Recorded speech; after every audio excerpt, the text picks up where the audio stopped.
Absolutely. Thank you. Okay. Okay, I hate to be the timekeeper, but it is 7 p.m. Okay. Thank you, everybody, very, very much. This was great. And we'll talk again in 2 weeks.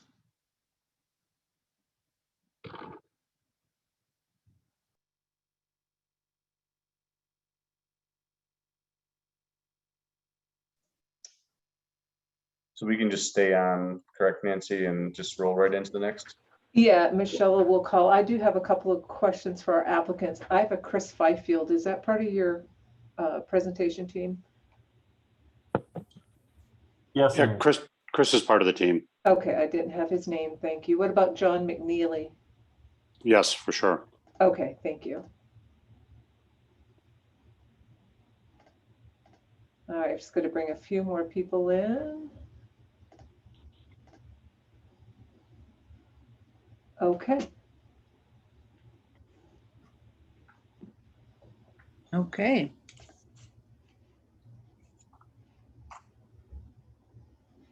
Well, with that meeting just before, I think looks like we've got everybody here pretty much. Is that correct, Nancy? I do believe that is true. Okay. All right, then. I will call the Planning and Zoning Commission for the City of Englewood to order. This is our August 3rd, 2021 meeting. And Nancy, can you call the roll, please? I can. Brenda? Here. Judy Brown? Here. Carl Adams? here. Kate Townley? Here. Noel Atkins? Here. Kate Fuller? Here. Colin Haggerty? Here. Meg Donaldson? Here. And Diane is absent this evening. Okay, And Chair Austin. I miss Chair Austin. here. Okay, I believe that is everyone. All right. The next item on the agenda is the approval of the July 7th, 2021 minutes. Do I hear a motion to approve? Motion to approve. Seconded. Great. Is there any discussion? Hearing none. Nancy, will you call for the vote? Yes. Ms. Hupka? I'm sorry. We're voting on the minutes. Do you approve, yay or nay? Oh, yes. Thank you. Ms. Brown? Yes. Mr. Adams? Yes. Ms. Townley? Yes. Mr. Atkins? Yes. Ms. Fuller? Yes. Mr. Haggerty? Abstain. Ms. Donaldson? Yes. And Chair Austin? Yes. Motion passes. Great, thank you. All right, the next item on the agenda is the approval of findings of facts. And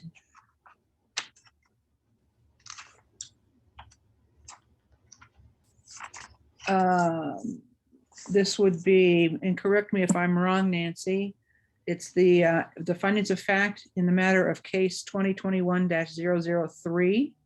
Findings of fact, conclusions and recommendations regarding the Title 16 Unified Development Code text amendments and adopt Englewood Transit Specific Plan adoption. Correct. You can approve both at the same time or individually, however you would like. Oh, is there any objection to approving them together? Terrific. Okay. Hearing none, then we will also be approving in the matter of case ZON 2020-002, findings of fact, conclusions and recommendations regarding amendment of the City of Englewood official zoning map to rezone City Center Englewood from PUD planned unit development to MUB1 mixed use central business district and adoption of the Englewood TSA specific plan overlay district. do I hear a motion to approve those both findings of fact?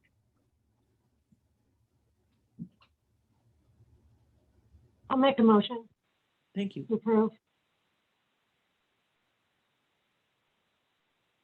I'll second the motion. Thank you. Is there discussion? I think. Colin has have his hand have up, your hand yeah. up? Yeah. Mhm. More of a procedural question. I was parts of previous meetings, but not part of the last meeting. Can I vote on this? Did you watch the meeting video? Not the whole thing? Do I get? did not watch the entire of the last one, if that was the question. So Oh, probably not. Okay.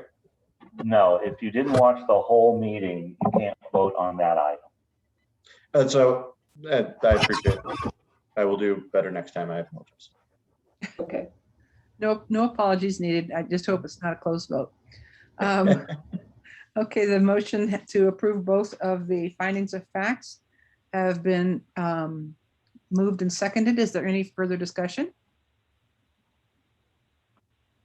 Seeing none, Nancy, can you call for the vote, please? I can. Ms. Hupka, Yes, Ms. Brown, Yes. Mr. Adams, Yes. Ms. Townley, Yes. Mr. Atkins, Yes. Ms. Fuller, yes, Mr. Haggerty, Abstain. Ms. Donaldson, Yes. and Chair Austin. Yes. Thank you. Well, thank all of you. Okay, we are now on to the public forum part of our meeting. And this is an opportunity for the public to address the Planning and Zoning Commission regarding items. One of these things, yeah, regarding your items. And the commissioners may ask questions for clarification, but there will not be any dialogue between the commissioners. And presentations will be limited to 3 minutes. If you would like to address the commission on items not on the agenda, then you have to go. So I'm just reading this from the from our. Did they have to go register at Englewood Parkway, Nancy? No, all of our attendees are here to speak for the public hearing, so. Okay, all right. So we'll kind of ignore that part. So there's nobody here for the public forum. There's only people here for the public hearing. Is that correct? That's my understanding, yes. Okay, all right. So, okay. So we're on to the public hearing for ZON 2021-001, the planned unit development for the Fifield Englewood Station. Is that pronunciation correct? I see some nodding heads. Okay. Yes, Fifield. It's Fifield. Great. Thank you. At 1070 West Hampton Avenue. So, Nancy, do you call on people for me? Is that the best way to handle this? We first need a motion to open the public hearing. Very good. Thank you very much. We need You're a welcome. motion to open the hearing. Do I hear a motion? I'll move to open the hearing. Great. I'll second. Thank you, Kate. And Kate? Been moved and seconded. Is there any discussion? Great. Nancy, will you call for the vote to open the hearing? Ms. Hupka, Yes, thank you. Ms. Brown, Yes. Mr. Adams, Yes. Ms. Townley, Yes. Mr. Atkins, Yes. Ms. Fuller, yes, Mr. Haggerty, Yes. Ms. Donaldson, Yes. and Chair Austin. Yes. Motion carries. Perfect. Okay, I'm assuming that staff is going to introduce the case and introduce any exhibits into the record. And I'd like to call on who for that? That would be me. Okay, great.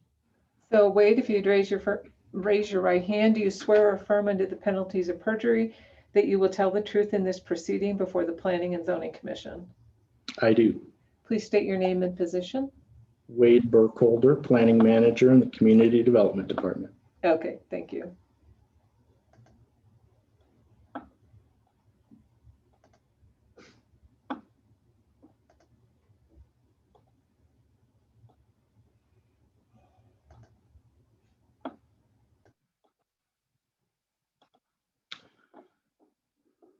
So good evening, everybody. This is the public hearing for ZON 2021-001, the Fifield Englewood Station PUD before the Planning and Zoning Commission.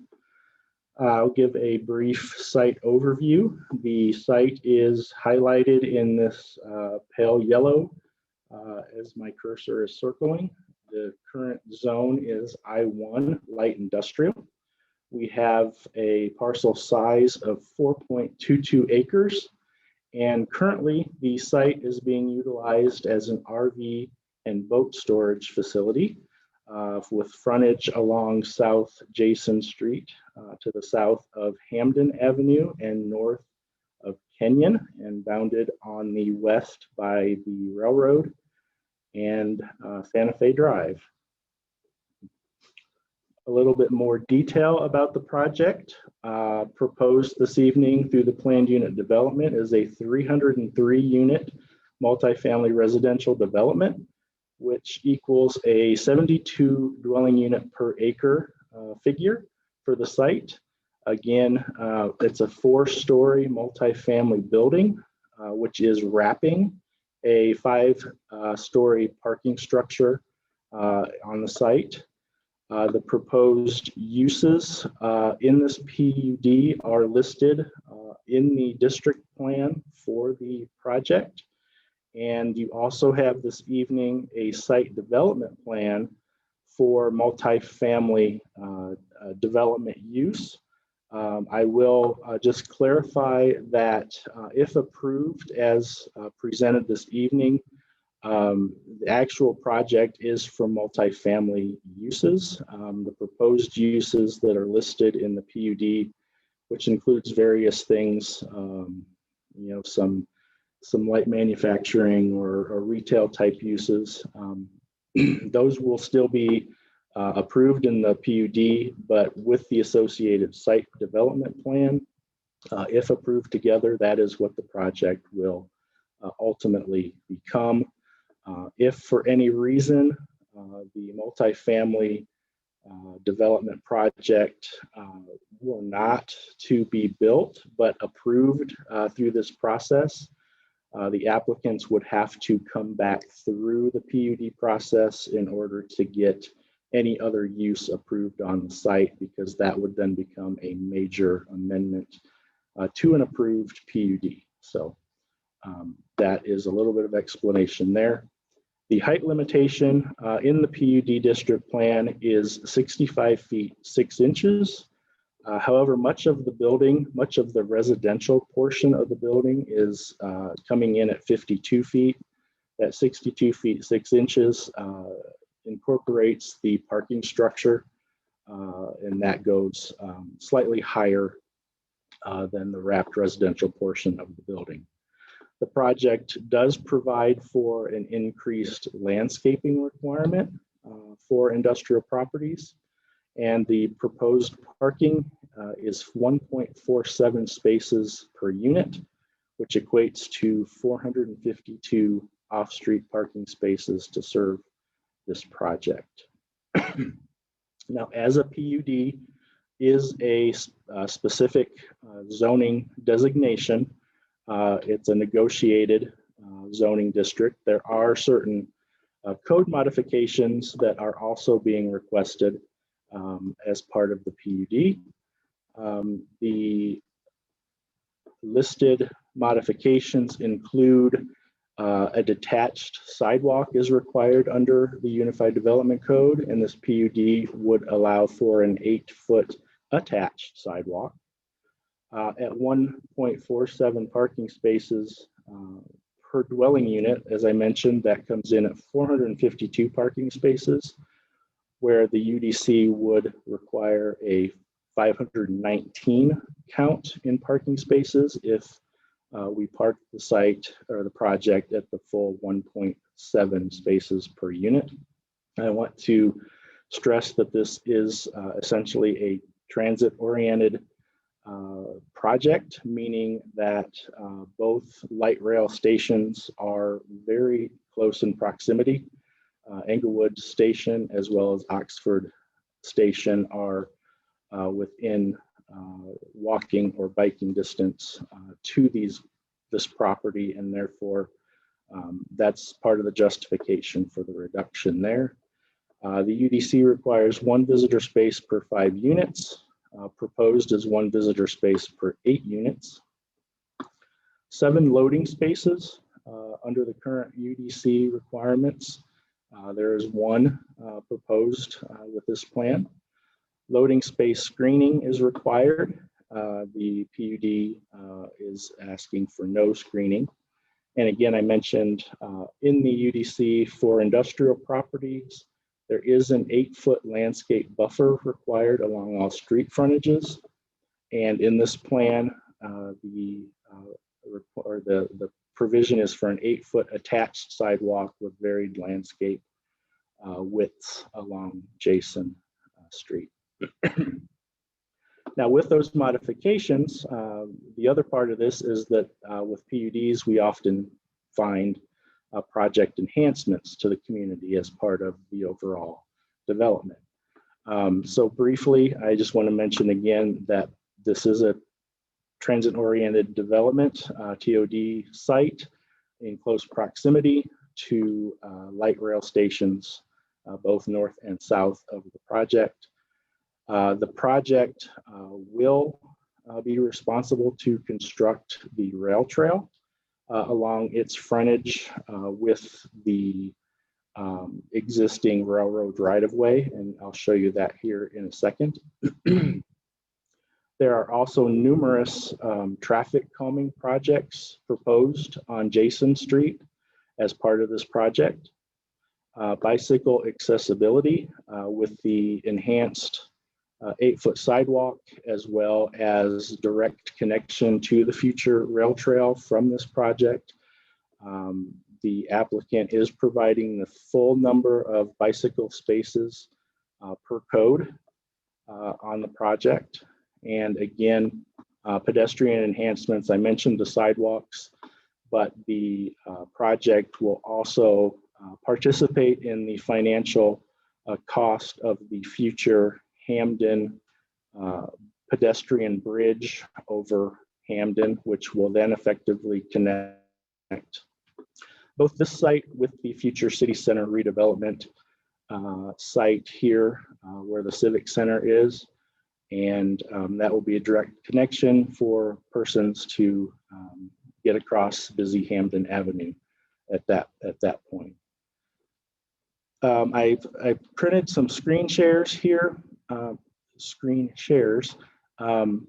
for you to explain some of the conditions that we're recommending as part of the approval this evening.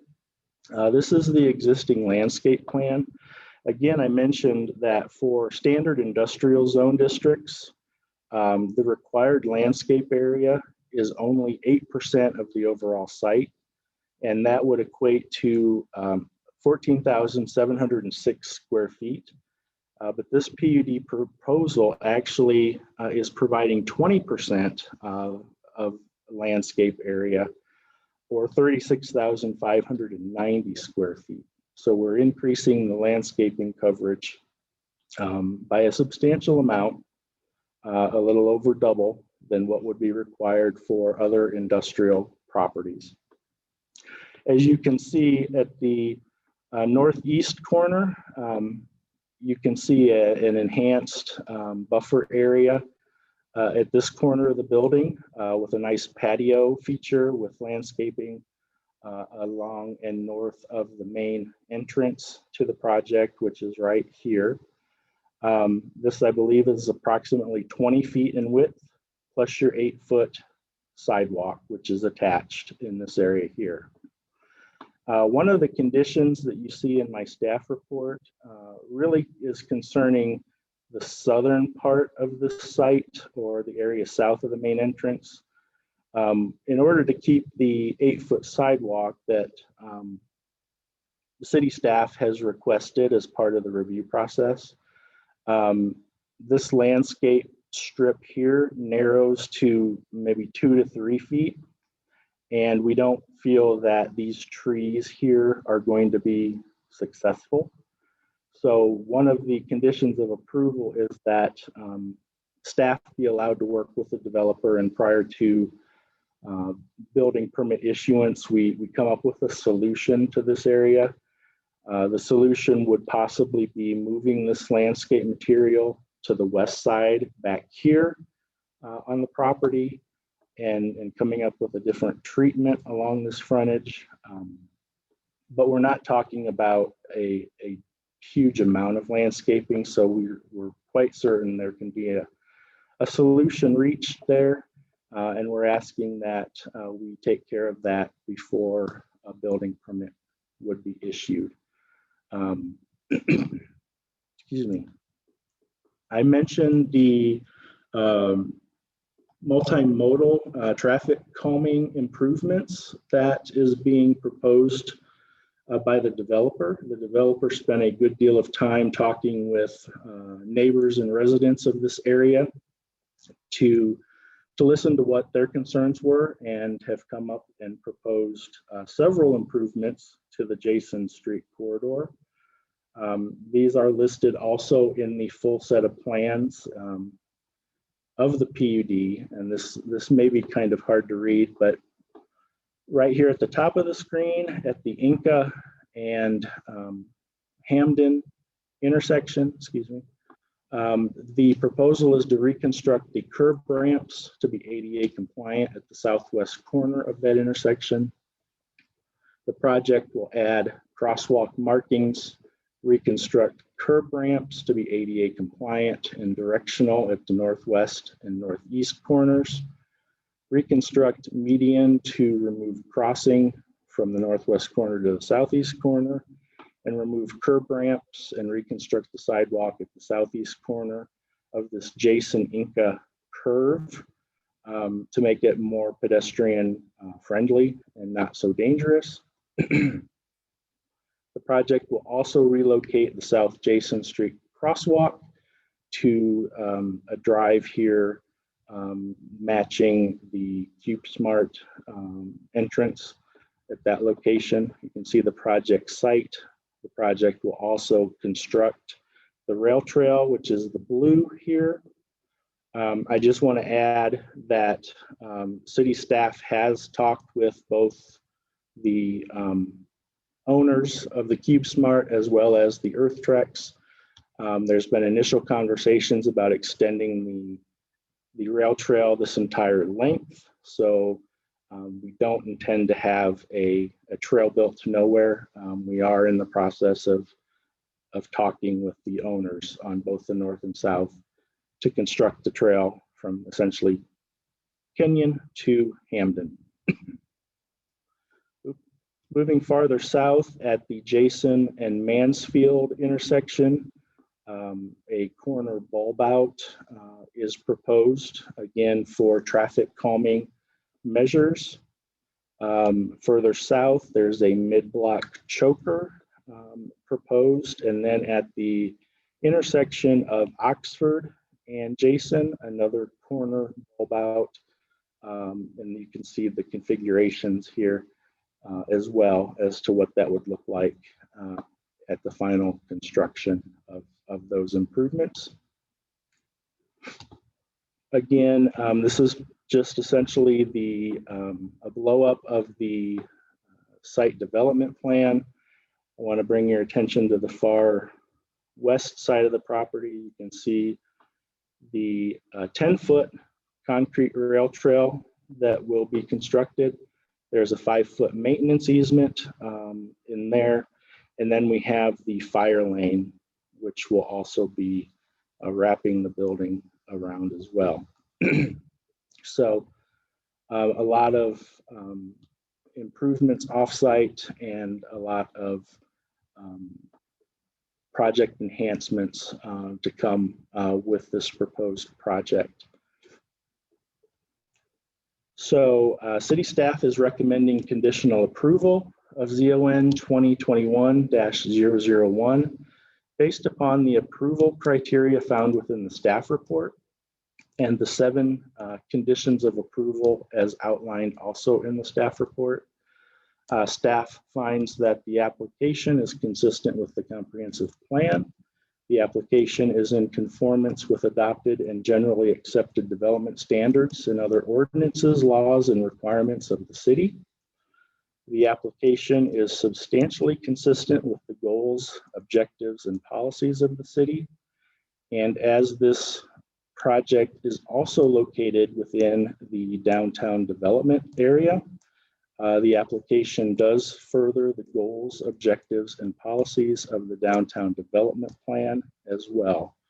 In my staff report, went into a lot more detail as to our findings for each one of these and how we have come to the recommendation of conditional approval of this application. And that does conclude my presentation. And I will entertain any questions now or after the applicant presents their PowerPoint as well.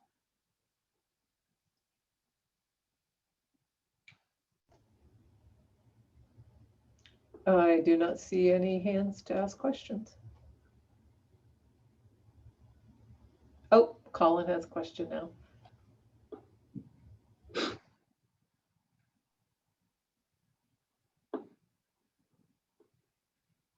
Colin, you're muted. I'm muted, thank you. Uh-huh. That the open space fee was going to be negotiable. I believe I thought I read that in here, and maybe I misread that now that I'm rereading it again. So Sorry, go ahead. go ahead. I was just going to say the open space fee in lieu is provided as a condition of approval at $116,655, which is per our code. Essentially, that fee in lieu comes to a $385 per unit assessment. So that's set no matter. Okay, I think I misread that. And then the other question was, they're contributing to the Oxford Bridge. I'm sorry, to the rail trail bridge. Correct. Is that a similar contribution than what we've requested before, more or less? How does that fit in? It is the same that we requested on prior applications. Okay. It is figured at 12% of the overall cost of that bridge. And that 12% has been figured based on an equation, a ratio of the number of residents that would use the intersection of Inca and Hamden, and then converted into that percentage. And so that's how that was arrived at. And again, consistent with what we've had previous on Oxford, say? Yes. Thank you. Chair Austin. I just have a quick question that came up now that Colin mentioned the rail trail. Will the residents of this complex have access to the rail trail, or will there be, I know this is down the road, or will it be breaks in the fence or something like that so that people can actually use it directly from this project? There will be a direct connection, yes. So Great. Yes, there will be. Great, thank you. Kate Townley. I had a couple questions to try and understand the Jason Street frontage.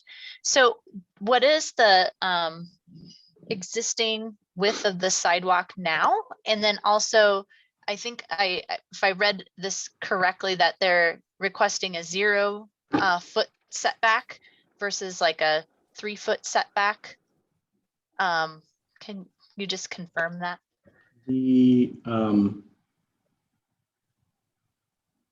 The zoning, there is a 3 foot front setback on Jason. And the current zoning requirement can go as low as 0 in this area. So they are providing 3 feet. Existing sidewalk.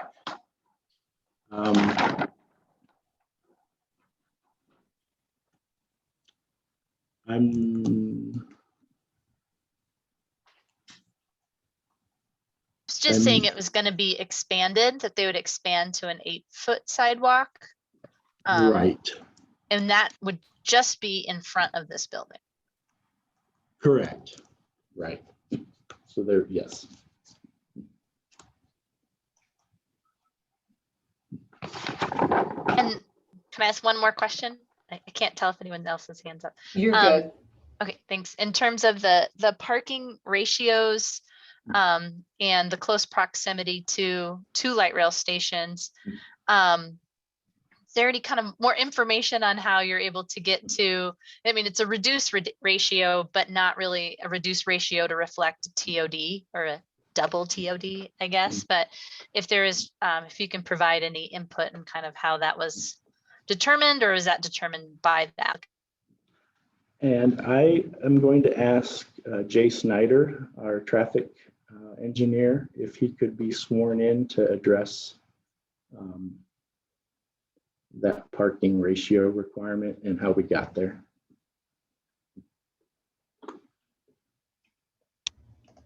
Okay, Jay, are you, I'm sorry, I can't see you. Are you on videos? Yes, can you? Okay, just turned now my I can see. camera it. I just had to do it. Perfect. Could you raise your right hand, please?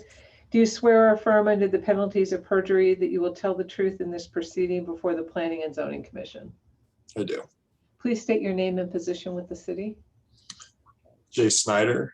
I'm a traffic engineering contractor with Public Works. Could you repeat the question, please? Sure. I was just wondering with the parking ratios that are in the application, it is reduced from the code as it's written today, but not quite reduced down to like what would be for a transit-oriented development. So I was just wondering if you can give a little bit more context as to how we got to these ratios for this application. Sure. So as was mentioned, we did accept a reduction. The process was somewhat iterative. They took a look at similar developments in the area, the UDC, as was mentioned, similar developments. I'll clarify that was both in Englewood as well as the greater Denver metro area, to kind of show the utilization of the parking for those various developments.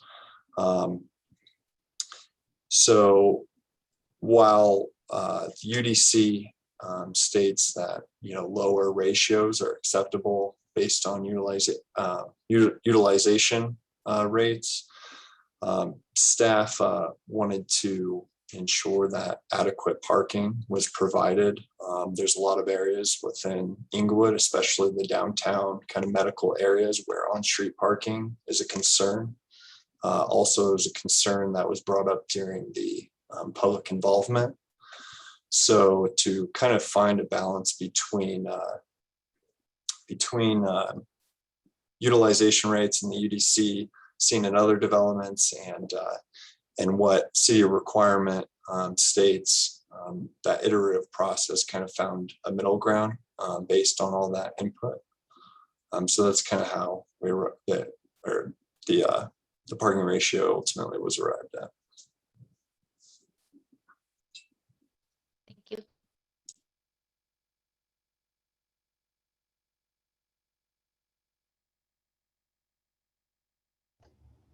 I do not see any further questions at this time. Oh, Kate Townley has a question. Giving someone else a chance. I guess I just had another question in terms of sort of the nexus between the pedestrian or the intersection improvements at Mansfield. Would that be Mansfield, Oxford? Is that Nassau?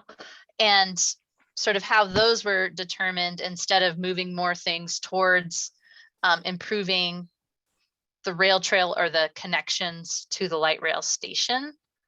So I don't know if you could speak to that some. Wade, would you like me to answer that as well? If you don't mind, yes.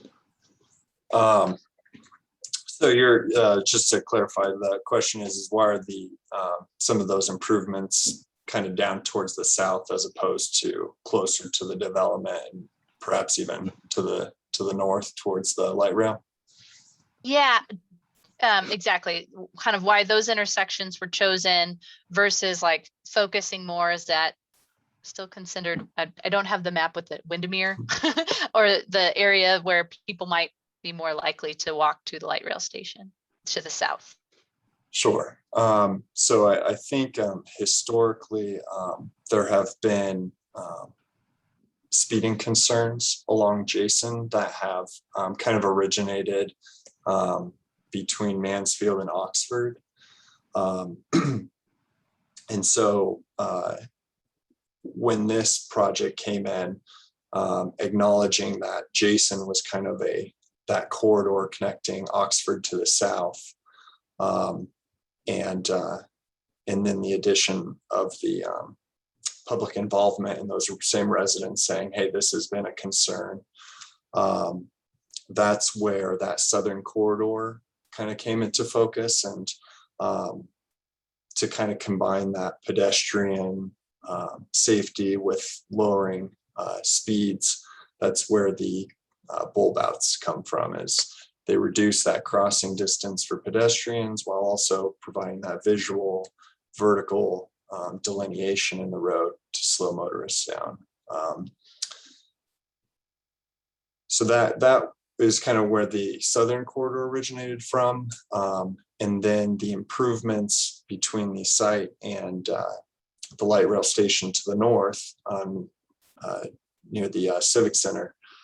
That's where the developer went out and surveyed the sidewalk, the curb ramps, the crossings, those pedestrian facilities, and working with the city identified how can we improve this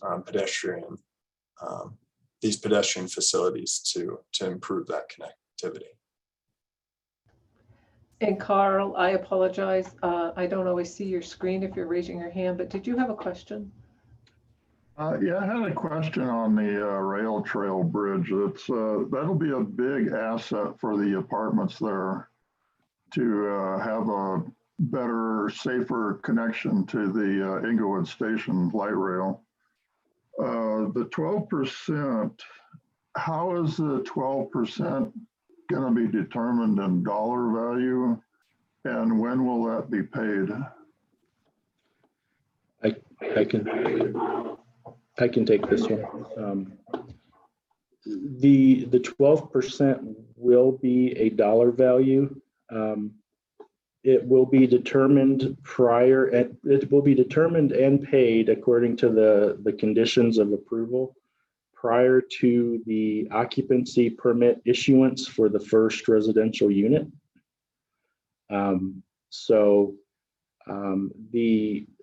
The actual figure will be determined by the Public Works Department when they actually start design for that bridge. We do have a very good understanding already of the costs of these structures because of the Oxford pedestrian bridge that is currently designed, probably close to being final design, I think. And so the city has a pretty good estimate for that one. So the costs will be reflective. I think the Hamden Bridge will be a little bit longer in length than the Oxford one is. So, there are units of measure per foot that we know already and can work with getting a number agreed upon with the developer at that time. Meg Donaldson has a question. Thanks. Yeah, I was curious what the anticipated timing is for development of this project in comparison to the rail trail and how that aligns?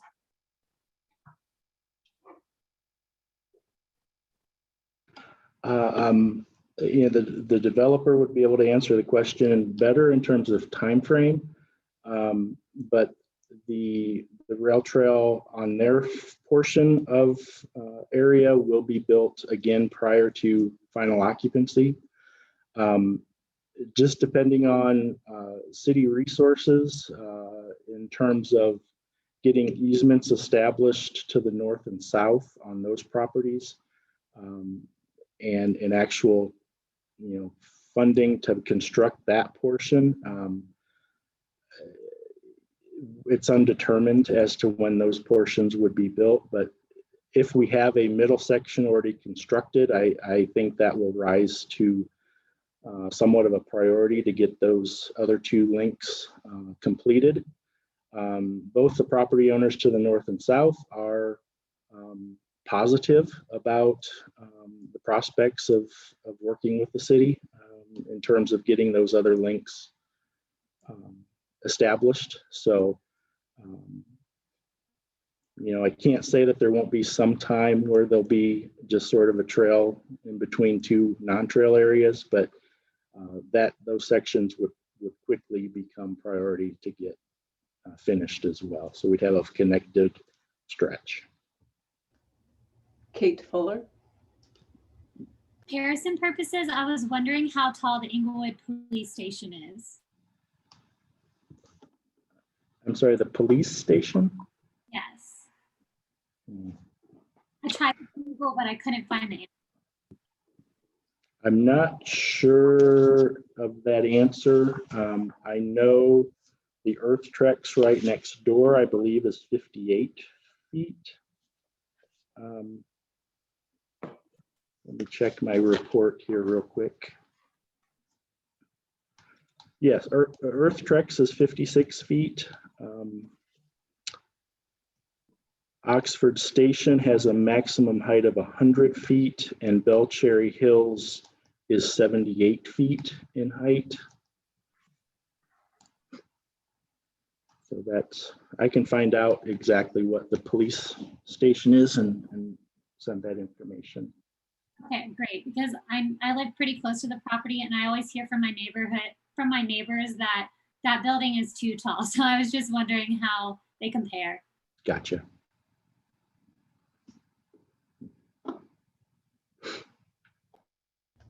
Carl? I don't see, I looked at the drawings, but I did not see anything on either a dog park or dog walking area. Is there any plans for having something for people that own pets? I will turn that over and have the developer address that when they give their presentation.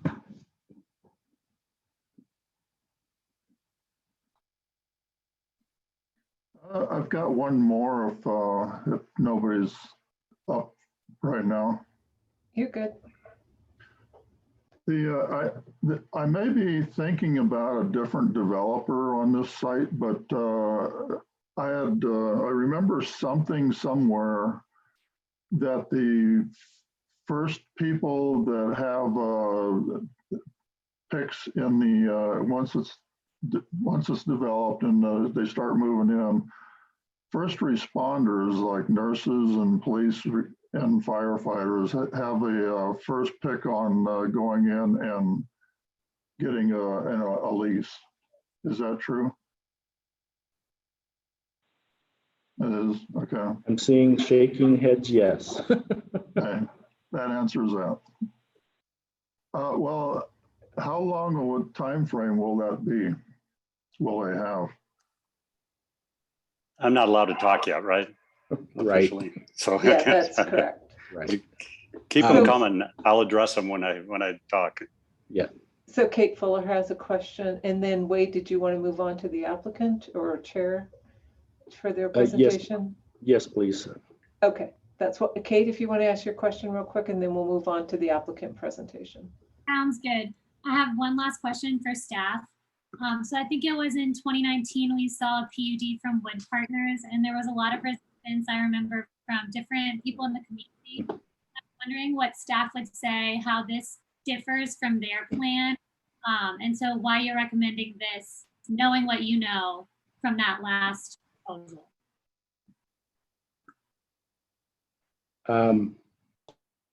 Staff actually did recommend approval on that project as well. I think with this project, you're seeing a lot more in way of care being taken with regard to traffic calming, with regard to providing amenities that will benefit that community. In terms of the dwelling units per acre and that sort of thing, the projects are very similar. But I think, as I said, more attention and care has been given to making this project, more of an amenity to the neighborhood there, with the improvements and the discussions the developer has had with the neighborhoods and residents in that area. And just overall the increase in amount of landscaping and so forth. This site, if you remember, used to be all one parcel. It was subdivided in and about 2018 into 3 separate parcels. I think this project, as it's proposed, really highlights the goals and objectives of the comprehensive plan. And if you look at the entire 3 parcel area, it's live, work, and play. And so I think that couldn't be more in line with our comprehensive plan in terms of developing this area than that. So I hope that answered your question. Okay. Thank you. All right, now if I could have all of the applicant team. May I Oh, interrupt? I'm sorry. I'm Of course. sorry, Nancy. I just failed to mention that we do need to enter into the record 3 letters of support that we received for this project. And I emailed those to the Planning and Zoning Commission members this morning. And I also want to make sure to state for the record that the public notice has been received and documented and has been appropriately done so. And I also emailed that to you this morning. But for the record, I wanted to say that. Thank you. One other thing, Judy, if this would probably be the appropriate time for you to make your statement.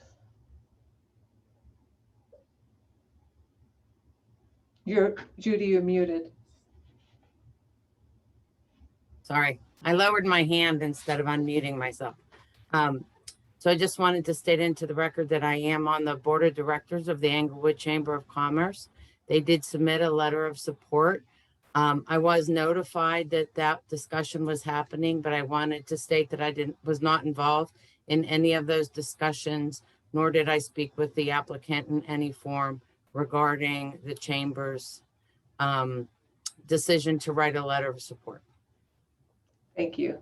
All right, now if I could have the entire applicant team come on and raise your right hand. And then I'm going to go around Robin and ask you to state your name and the company you work for. All right, here we go. Do you swear or affirm under the penalties of perjury that you will tell the truth in this proceeding before the Planning and Zoning Commission? I do. Thank you. Okay, so I'm going to start with Kevin Farrell. If you state your name and the company you work with. Kevin Farrell, I'm the president of Fifield Realty in Chicago. Thank you. Dustin Jones. Dustin Jones with Ogilvy Properties in Denver. Chris Fifield. I'm Chris Fifield. I'm a partner in Fifield Companies. Okay, John McNeely. I'm John McNeely. I'm a project manager for KTGY Group, architecture firm in Chicago. Okay, thank you. Rachel Patton. Rachel Patton with Harris Cooker Smith, the civil engineer. Patrick Hannon. I'm Patrick Hannon, landscape architect with Norris Design. Thank you. Don Ryan.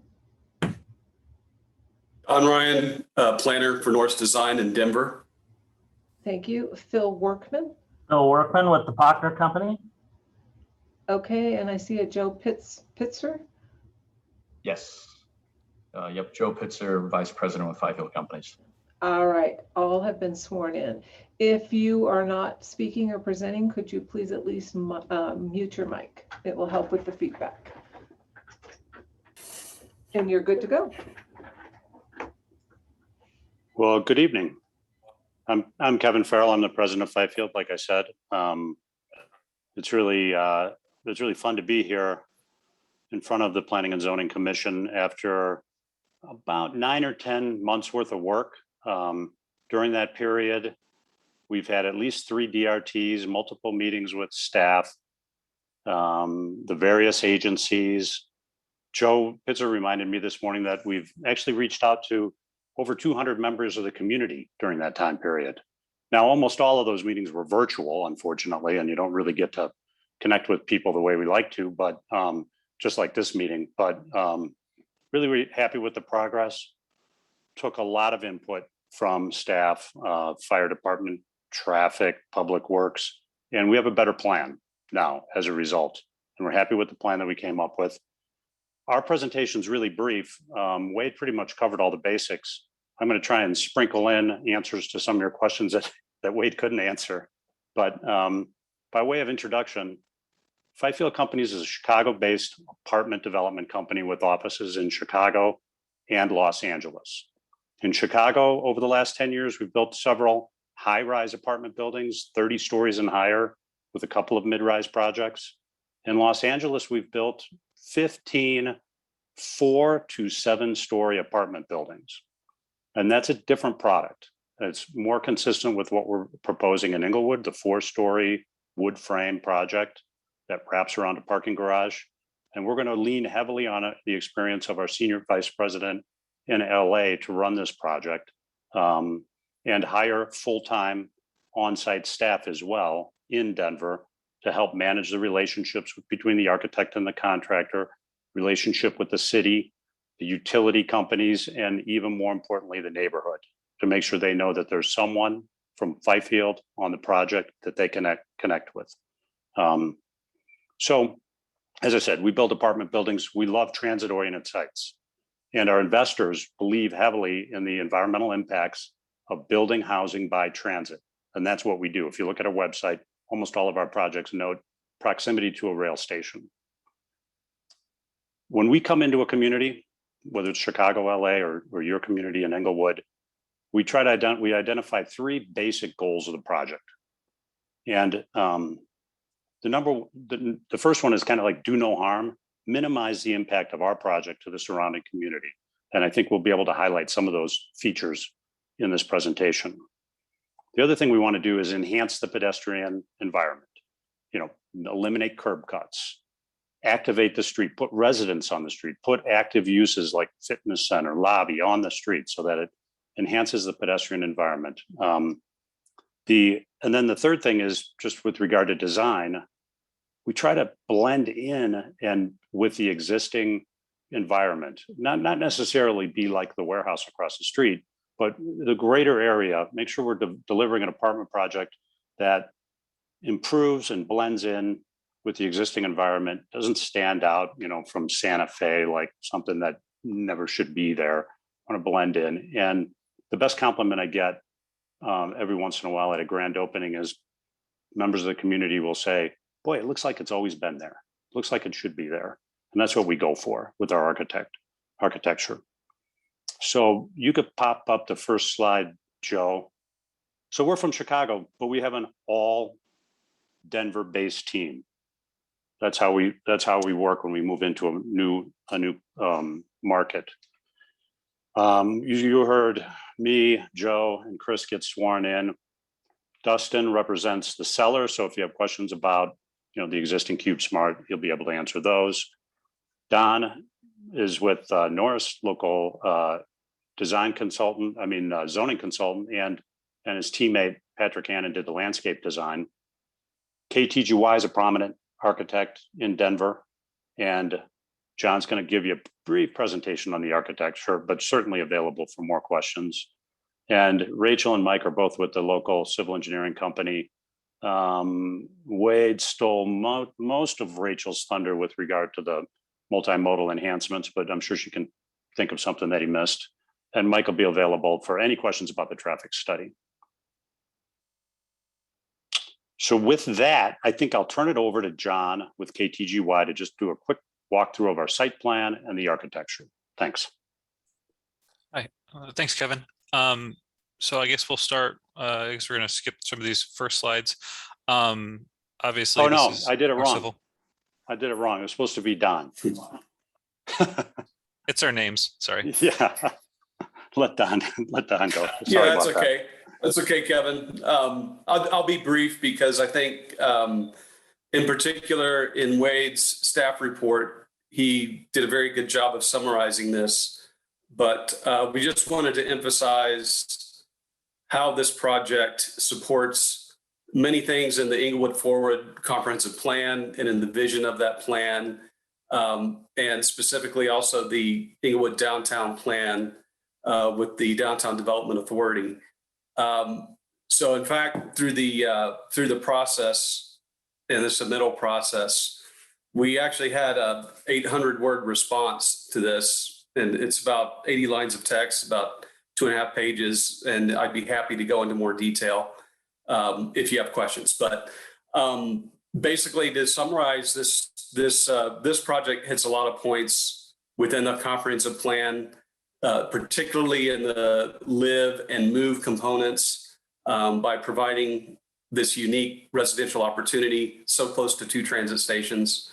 And in the downtown plan, like I said, we've got multiple things that we're addressing with this project, particularly in the economy, jobs, and homes by providing a variety of homes and home types, residential types. The mobility and transportation, again, improving access from this residential site to the transit stations, as well as the offsite improvements that are part of this project and the future with future bridges and trails. And then the land use and urban design to create an urban living option for people in the center of Englewood. So I'm going to stop there, but feel free to ask us more questions. We've got more about how this plan supports the downtown plan and the comprehensive plan. Thank you. Okay, so I'll start now. This is John McNeely from KTGY. We have an office in Denver. Our design team is in focus in Chicago, though, and working with Fifield in both locations. The current street, this is Jason Street. This is looking at the site. It's currently an RV parking lot, as well as I think it serves general cars.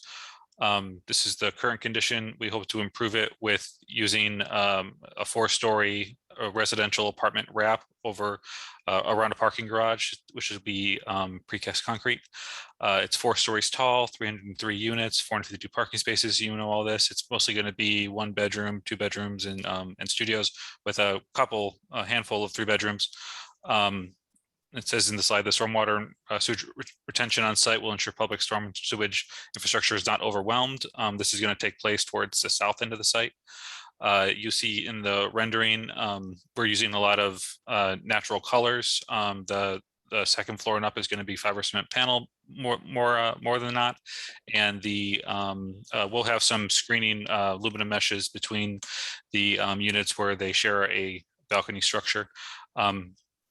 This is looking towards the parking entry. It's going to be a drive with a curb cut at the towards the end to allow for a ride share drop off and pickup. Yep. If you look north of that area, that's where the lobby exists with a loading dock on the north of the property. The lobby serves a great function of not only being facing the street, there'll be a communal area with a fireplace, as well as conference spaces and work share areas, and there's going to be a patio that is street facing. South of that circle drive area is going to be the fitness. We're trying to engage the adjacent street with the amenities that make more sense facing the street. And then on the west of the parking garage, the west side, we have a large courtyard, which is going to have a swimming pool, a clubhouse. I know there was a question earlier about how we're handling pets. There will be a dog wash station adjacent to the clubhouse, which is also going to be adjacent to the bike lounge area that's being created underneath the parking structure. This is going to be a 4-story building, mostly wood construction. We're anticipating it being natural textures. There'll be natural stone at the base, and fiber cement will be either a mix of smooth textured finishes to kind of look more like a lap siding condition. So you can see here the stone veneer or stone cast stone on the first floor. There's also that signage at the center of the drive, and looks like some metal panel adjacent to the lobby patio. I think that mainly covers it with the architecture. There's sunshades throughout the that court element in order to provide natural shade of the glass, as well as to just provide more of an aesthetic feel, give it more of a residential look. I think that covers the main part of the architecture. Yeah, that's great. Thanks, John. Yeah, we're gonna have a couple of commissioner questions I'll address quickly before I jump into this slide. We will have a dog. We always have a dog spa, they call it, in our projects, so that people can take care of their dogs, bring in groomers every once in a while on Saturday, and have events surrounded. People love their pets, and more of our residents in all of our buildings have dogs. We've got what I call like the world's biggest dog run in this project, because we've got a 23-foot wide fire lane that we're building to the west of the project, some of which will make grass pave, which would be more inviting to pets to use. And there'll be some fencing to keep them off the rail trail, right? Nothing worse than riding your bike and having some dog jump out in front of you. So we've got a great space to handle that for our residents. And overall schedule, we're planning on breaking ground the first quarter of 2022. And construction will take somewhere around 20 to 22 months. So we're talking about January 1st, 2024 grand opening. So in this slide, we wanted to at least touch on traffic and parking, the next two slides. And, with regard to traffic, I mean, they've been back and forth in a very detailed traffic study. And I want to say is nominal impact, and especially nominal impact as you compare it to what used to be there in terms with the Sports Authority, with several hundred people coming and going, in the same hour. An apartment building, the demand is spread out among a couple of peak hours rather than one peak hour. But there's an existing traffic problem that we heard about early on from the South Jason Street neighbors, and we've talked to them, and we met with them virtually, and we actually met in their front yard a couple of times in person, and without short of closing the street, we've got a pretty good solution to at least help discourage that. They already have a no truck sign, but discourage trucks from using that street and slow them down and make it a little bit safer. And Wade went into that pretty well, and Rachel will too. With regard to parking, we did a parking demand. So first of all, we sized the parking based on sort of the highest non-transit oriented project. The parking ratio requirement in the code right now is really onerous. One guest space for 5 units. That just doesn't happen. 1 per 15 would be more the night in and night out demand. We're providing 1 in 8, but so we did 2 things. We checked actual demand, and then we checked how much has been built. And you can see the Bell Cherry Hills, their demand's 1.2. Oxford's demands is 0.9. That's driven a little bit by the fact that they're underparked at 0.88. So people aren't going to lease there if they can't rent a car, if they can't bring their car there. So that we would never propose. We're more of the 1 space per studio, 1.3 per 1 bedroom, 1.5 for 2 bedroom, and sort of 1 in 10 And that's the most demand we ever had in any of our LA. And LA people love their cars in our LA projects. So we base it on that, and we have more parking than we will ever need in this project. And going back to the last slide, the other thing that drives residents out to the street is when apartment owners charge a huge premium for the second car, because then the residents say, well, I'm not going to pay $80 for the second car when the first car was only 30. And so then they're looking for spaces to park outside. And we will put in our lease that we prohibited overnight parking on the streets, and we'll keep our charge to nominal with no premium for a second car. And we'll manage it. One of the commissioners asked about, hold it a second. Okay, that covers this one. What's the next slide? Okay. So then now we go to Rachel, right? Yeah. Yep. So all good. You good, Kevin? I'll make this brief since Wade and Jay really kind of knocked it out of the park. But basically, these improvements were a function of many meetings and conversations with both the city and the adjacent street neighbors. And as you can see here, we have worked with the city to kind of outline this sidewalk and crossings to make this connection from our project frontage up to Hamden and the light rail station a lot more pedestrian friendly by improving existing curb ramps, reconstructing existing curb ramps, and then adding some more crosswalks, and then reconfiguring the existing meeting just to kind of direct pedestrians the way that they should go, and not just the way that, shortest path necessarily. And then on the next slide, we heard all of the concerns from the Jason Street neighbors regarding the speeding problem along Jason Street. So this is what we've worked with them and the city to come up with, including corner bulb outs on both Oxford and Mansfield to kind of detour trucks as using that as a connection, as well as a mid-block choker, which kind of squeezes down the drive lane and causes cars to slow down as they're driving along. Great, thank you.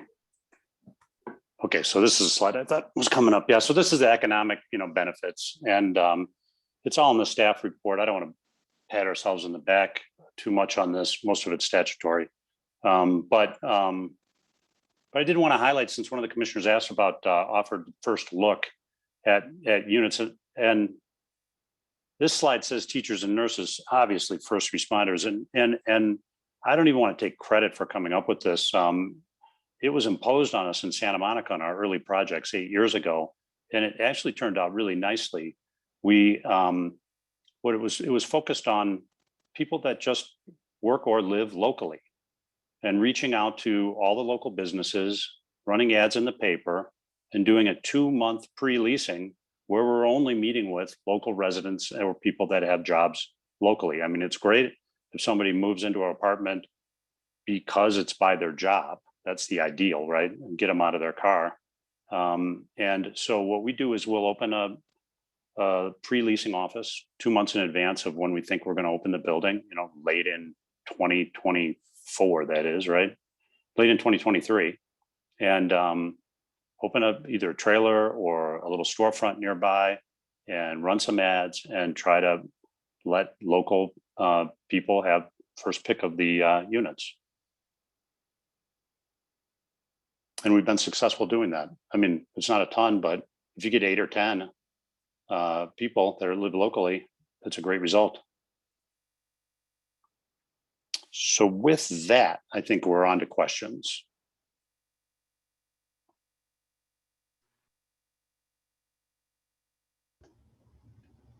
Judy, I see your hand. If I could, for our public who is patiently waiting, unfortunately, you cannot ask questions at this time. As soon as the commission is done asking questions of the applicants, we will come to you for your 3-minute contribution. Okay, Judy. So this question is for Rachel. Rachel, could you help me understand a little more about what you're doing on that corner at Jason and Inca? I understand why the people on Jason are concerned, because the people who absolutely do not want to deal with the Oxford Raritan intersection take Jason to get to Hampton to get to Santa Fe, because it's a nightmare at rush hour. It backs up all over. You can't even turn left onto Oxford to get across to like Costco and stuff. I've literally taken Jason up to Hampton and over to River Point to get over there because of that intersection. But I wanted to understand that corner there where Jason goes into Inca before it goes across Hampton. Could you tell me a little bit more about what you guys are doing there? Because that corner on a bike is a nightmare. So we are proposing that the existing sidewalk, we're going to do a survey along the sidewalk on the, I guess, west and north side following Jason to Inca. And we are improving it so it meets ADA standards in the areas that it does not. We are also reconstructing curb ramps at the northwest and northeast corner of that kind of curve of Inca. And then with that too, we are adding crosswalk markings to kind of visually show the pedestrian crossings. We aren't necessarily changing any of the vehicular patterns through there. It's more to make it more pedestrian friendly to get pedestrians from, you know, Jason up to Hamden and across. I saw something on there about the median there. Are you changing anything Just in that the- median? Slightly, yes, to kind of eliminate some pedestrian crossing at the unsafe curve. So by changing the median, it will cause crossings to happen outside of where that curve is. Okay, Colin. And then it will be Kate Fuller and then Meg Donaldson. Appreciate your presentation. I think it's going to be a great asset. I know we've all talked about the fact that there is a storage facility there now for outdoor storage, and I think this will be a major benefit about that. But did have a couple questions. One of the items you mentioned was you'd enforce off-street parking or on-street parking, and I was wondering how that was even possible to do. Well, what we do is we put in their lease that they can't park overnight on the street, and we try to. I mean, legally, can we have them towed? No, but we can reach out to our residents, make sure they know that they have a space in the building, and encourage them to do so and stay on top of it. And part of that is listening to, you know, the guy across the street. If he sees it and tells us, we're gonna, you know, we'll have everybody's license plate number that parks in our building. So, you know, we just have to work with the community to stop it. And eventually, I mean, it's your community, but probably consider no overnight parking on some of those streets, but that's completely up to the city. Or hopefully sweeten it by providing the amount of parking also, and it's a nominal fee. I mean, you're saying $30 or so per unit, I think is exactly. Is there, do you find there's a benefit to why not include it with the unit at that point? Is that? Well, I think it's essential to charge for parking something, and we want people, and this will happen. I mean, maybe slower than I think, but some people will live in this community without a car, and they shouldn't have to pay that burden. And we want them to take advantage of the train station. So I've got more questions, but I'll kind of rotate through. So thank you. I appreciate that, Colin. Kate Fuller is next. Okay, I have two questions, so I'll just ask my first one and then I'll get back into rotation. My first question is, I saw the note about loading spaces are usually 7, but this property wants to do 1. So I was wondering what the plan was for delivery services like DoorDash or Amazon Fresh and where those drivers can park I'm sure you've already figured that out on your other similar developments. Well, I can tell you, 5 years ago, we got, really surprised by Uber and DoorDash and people double parking, on the street in front of our project. And that's why we have the big turnaround right off adjacent. That's dedicated for the quick drop off, the Uber pickup. There's 7, how many cars out there? 7 or 8, 6 cars right there dedicated for that. And so that's the big demand driver. And then we're lucky because we have a fire lane to the north of us that we have a shared use up above for our move-ins and trash, so that we don't have trash trucks parking on Jason. We don't have moving people parking on Jason and pulling their sofa out and bringing it into our lobby. That's an easy thing for us to police, is have our loading. The 7 spaces, Wade would have to address it, but the code gets weird on sometimes on some of these things. But so I don't have the specifics on that. All I know is we need to avoid that, and it happened to everybody. We need to avoid that Uber crunch that can happen, and that's why we sucked our garage in and created this special drive for that. Thank you. Okay, Meg. Thanks. I echo Colin's comments. I appreciate the presentation, and I'm excited about this development and this location.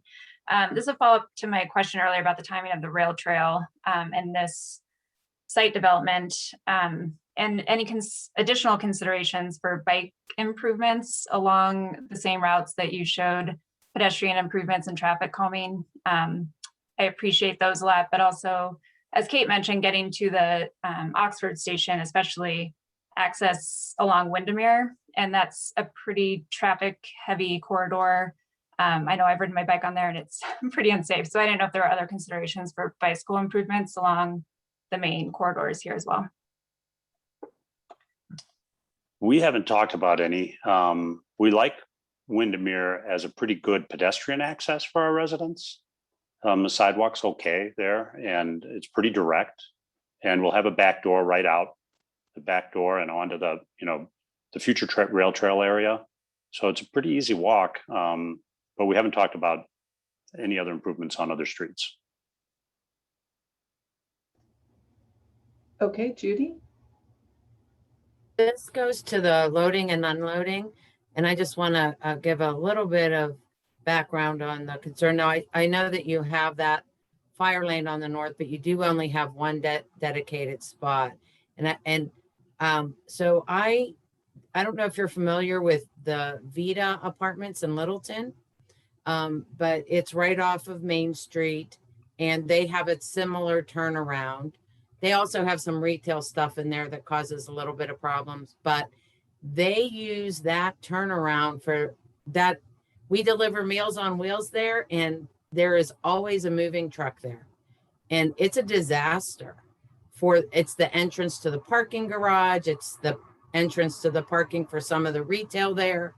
And so you said that the fire lane will be used for move in, move out, but so I just saw only the one loading spot. So I just wanted to understand how that was going to work, because otherwise you're going to have traffic built up or a moving truck parking there on Jason, and that would be an issue. So if you could help me understand that. Well, I mean, we feel like there's room in our traffic engineer feel like there's room in that dedicated location. And all of our projects, we dedicate locations for move-ins and move-outs and trash, because that's exactly what we're trying to avoid, is blocking our residents' access to the parking garage, blocking communities' access to the street. That's 23-foot wide fire lane. We tucked in an area that's not even on the fire lane, so trucks can park there. So we feel like it's pretty safe and pretty generous. Colin. I'm going to go into storm drainage and water quality a little bit. There's I guess, a pretty large basin that is overflowing, South Englewood Basin, I believe it is. I'm sorry, the Central Englewood Basin that flows onto the property here. It sounds like you have raised the site to prevent flooding, and kind of gone through the calculations, done some RAS modeling, things like that. What are the impacts of this project on that? How is the water quality being provided? Is there any LID through the site? It looked like maybe rooftop was done on a roof or a previous project. Maybe you can explain that a little bit more, and then also the system that looks like it's going underneath the buildings. Yeah, so you touched on that perfectly. That yes, we are kind of in a floodplain, but we are raising the building to avoid any flooding of the units. We are providing both water quality and detention with a system in a courtyard underground that will, we will capture on all on-site flows, route it to the vault, provide water quality and detention, and then release it to the west underneath the railroad tracks, following the historic drainage patterns. There's a system on the west side, looks like a huge inlet array system that yes. you're touching, replacing, not, I couldn't really tell. Rebuilding, replacing, rebuilding, yes. And we're confident that system is large enough to, contain, and obviously, I think what you're doing is an improvement to place that out there. But just the way the underground systems always wig me out, I'm sure they do you also. So there's challenges, maintenance, and who's maintaining that. What does the overflow look like? It is in the middle of the building. There's an existing detention facility for earth trucks. Is that being modified, impacted in any way? It is not. Okay. Maintenance will be on the property owner to maintain. And sorry, what was your third? Earth trucks. Downstream. Oh, sorry, go ahead. Yeah, earth trucks. We're not touching their detention, right? And we know where their pipe is, and we're just not going to touch it. Okay. Correct. And downstream system capacity. Yes, it is good. Yeah. Okay. I'll come back around. Thank you, Colin. Kate Fuller. My last question that I had is, do you plan for any of the units to be subsidized for affordable housing, or is there any kind of push for that at this property? And if so, what percentage would we be looking at? We don't have provisions for any income restricted housing in the project. Okay, Kate Townley. Just curious if you could speak to accommodations for bicycle parking. I think someone mentioned one, like a place inside for bicycles, but bicycle parking for residents as well as occupants. And I was also wondering, with your parking structure, since you are going on the high end of parking in terms of, as much available seems like as you can, is there any flexibility within the design of the building if you're realizing you're not using most of that parking or a good chunk of that to convert it to some other sort of use or outdoor space or something like that? Great questions. That is always, when we used to be forced to build too much parking, before Chicago went from 1.0 per unit, now they're down to 0.4 because really everybody takes the train. What we did, which is the worst outcome for the community, is basically rent them to the community for some nominal fee to generate income from our extra parking, and that just attracts more cars to our site. We don't want that. So yeah, we've got a bike. Well, I'm going to tell you we're cheating a little bit. There's a wonderful project up the road called the Henry, and we've always built what we called a bike kitchen with bike storage, multiple places, workbenches for people to be able to work on their bikes, obviously air pumps. So, but they took it to the next level. It's almost like a bike country club.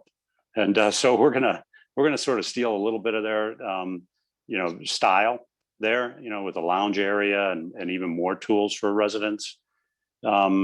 We're doing, based on the demand actually at the Henry, where they have the best facility, of 1.5 per resident, 1.5 bikes. That's what we have in our design. But wouldn't it be great if a bunch of our extra parking got transferred into more bike storage?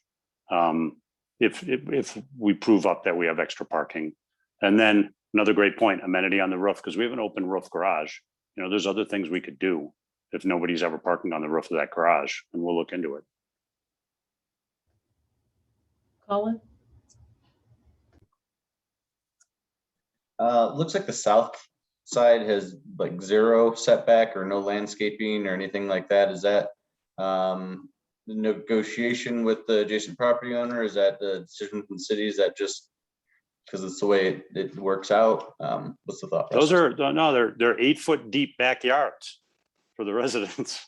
We're 8 feet off the property line, I think. John, correct me if I'm wrong. There's 8 foot, is that what you're telling? Yeah.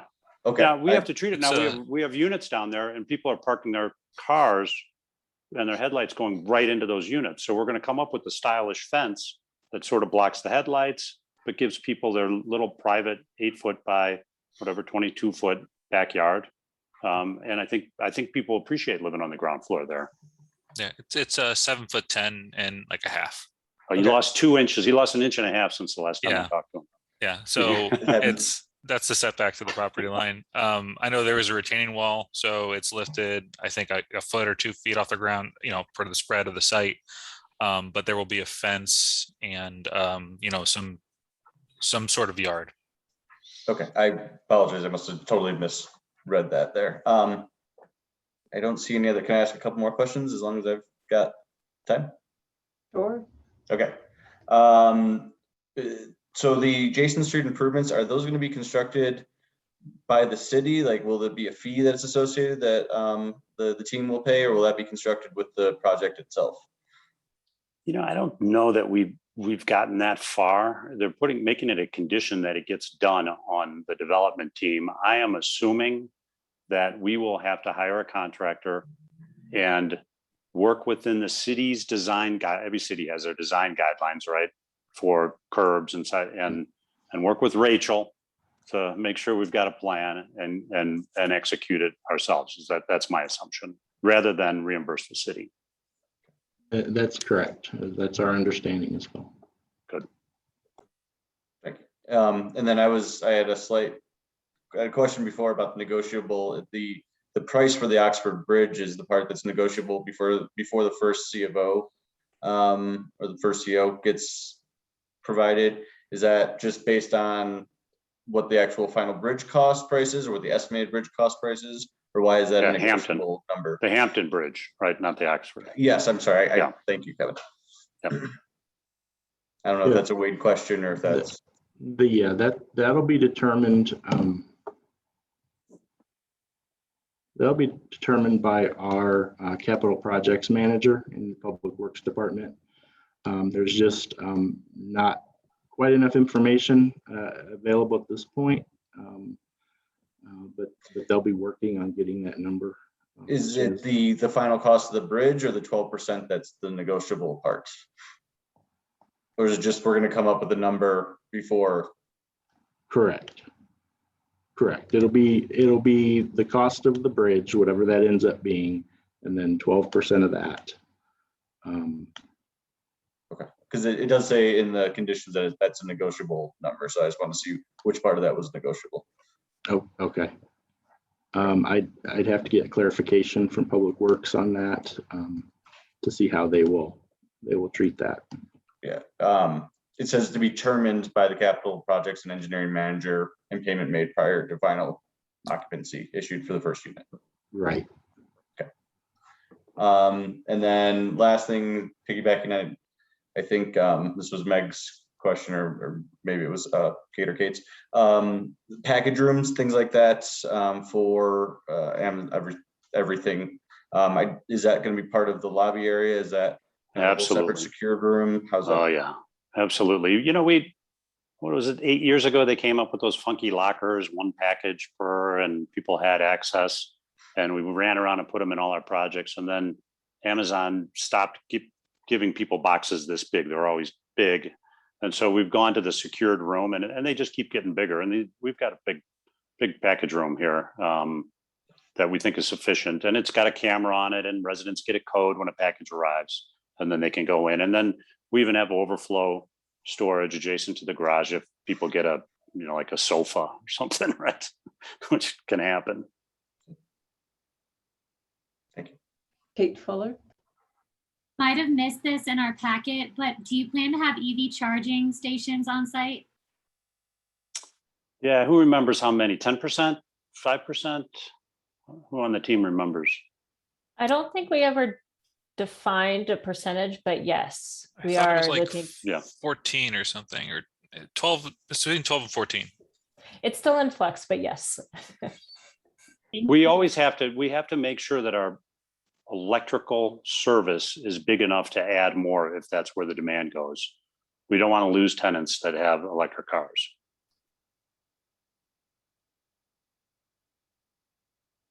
Chair, I do not see any other hands. Do you wish to move to our public comment or? I have a question. Oh, sorry, Carl, I could not see you. I think I know the answer to this, but I just want to bring it up that you talked about the trash pickup area.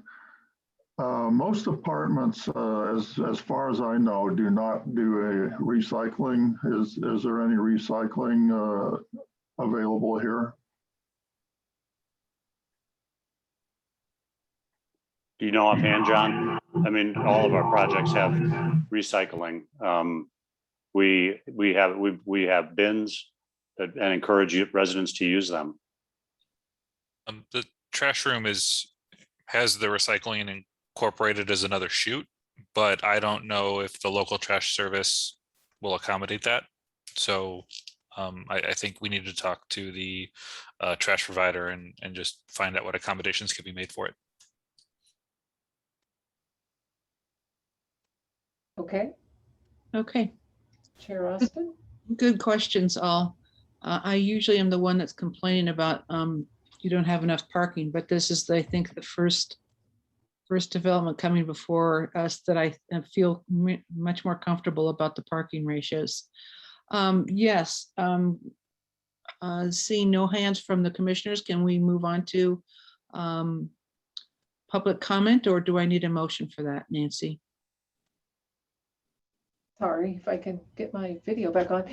You do not need a motion. If you could just read so the public knows what the expectations are. And then we do have a couple of folks here at City Center or Civic Center that we will go to first. So Zeke, I'll be coming to you in about a minute. Okay, I think I know what you want me to read, Nancy. This is an opportunity to address the Planning and Zoning Commission and the PUD proposed before us in the public hearing. Your presentation will be limited to 3 minutes and shall be conducted in a respectful manner. The commission may ask questions for clarification, but there will not be any dialogue. Thank you. Zeke, can you put the camera on in the community room? All right. You're here. Thank you, sir. If you could raise your right hand, I need to swear you in. Do you swear or affirm under the penalties of perjury that you will tell the truth in this proceeding before the Planning and Zoning Commission? I do. Would you please state your name and address? My name is Michael Strozinski. My address is 3405 South Pierce Street, Lakewood, Colorado. I'm sorry, South Pierce Street? Pierce, P-I-E-R-C. Thank you, in Lakewood. Okay, thank you. Okay, sir, you will have 3 minutes and you can start whenever you're ready. Thank you. I have a company on Jason Street, just down the block from where this proposal is. And I know that both the Englewood government and the developers are going to do whatever they want to do. And there's not a thing we can do about it. I do not know of anybody that wants this here apartment complex put in, not one person. I have a lot of concern on the traffic. There's no way of getting in and out. It sounds like right now what you guys are planning on doing is slowing traffic down, which is even going to take longer to get in and out of Englewood, out of our community. The Inca and Hampton, I don't know how you could fix that. I already ended up staying down at the bottom of Oxford adjacent street, trying to get on, especially equipment, quitting time is almost impossible. You go into the parking, there's no way you can regulate the parking. The parking is what it is. People are gonna have to hear, this is not Chicago, this is not Los Angeles. In order to go and afford some of these here places, you're gonna have to have roommates. That even means more cars. You can't stop people from parking on the street. Now we found out today that you're putting in another proposed apartment complex at the Elks Club complex and parking lot. That's even going to be more parking. I don't know how you people are planning on doing it. This is really the wrong place to put this. We don't need an apartment complex. It should be kept for industrial purposes. That's all I have to say. Sorry. Thank you, sir. We appreciate your coming and providing your comment. So I'm now going to go to one of our online participants so they could switch seats downstairs.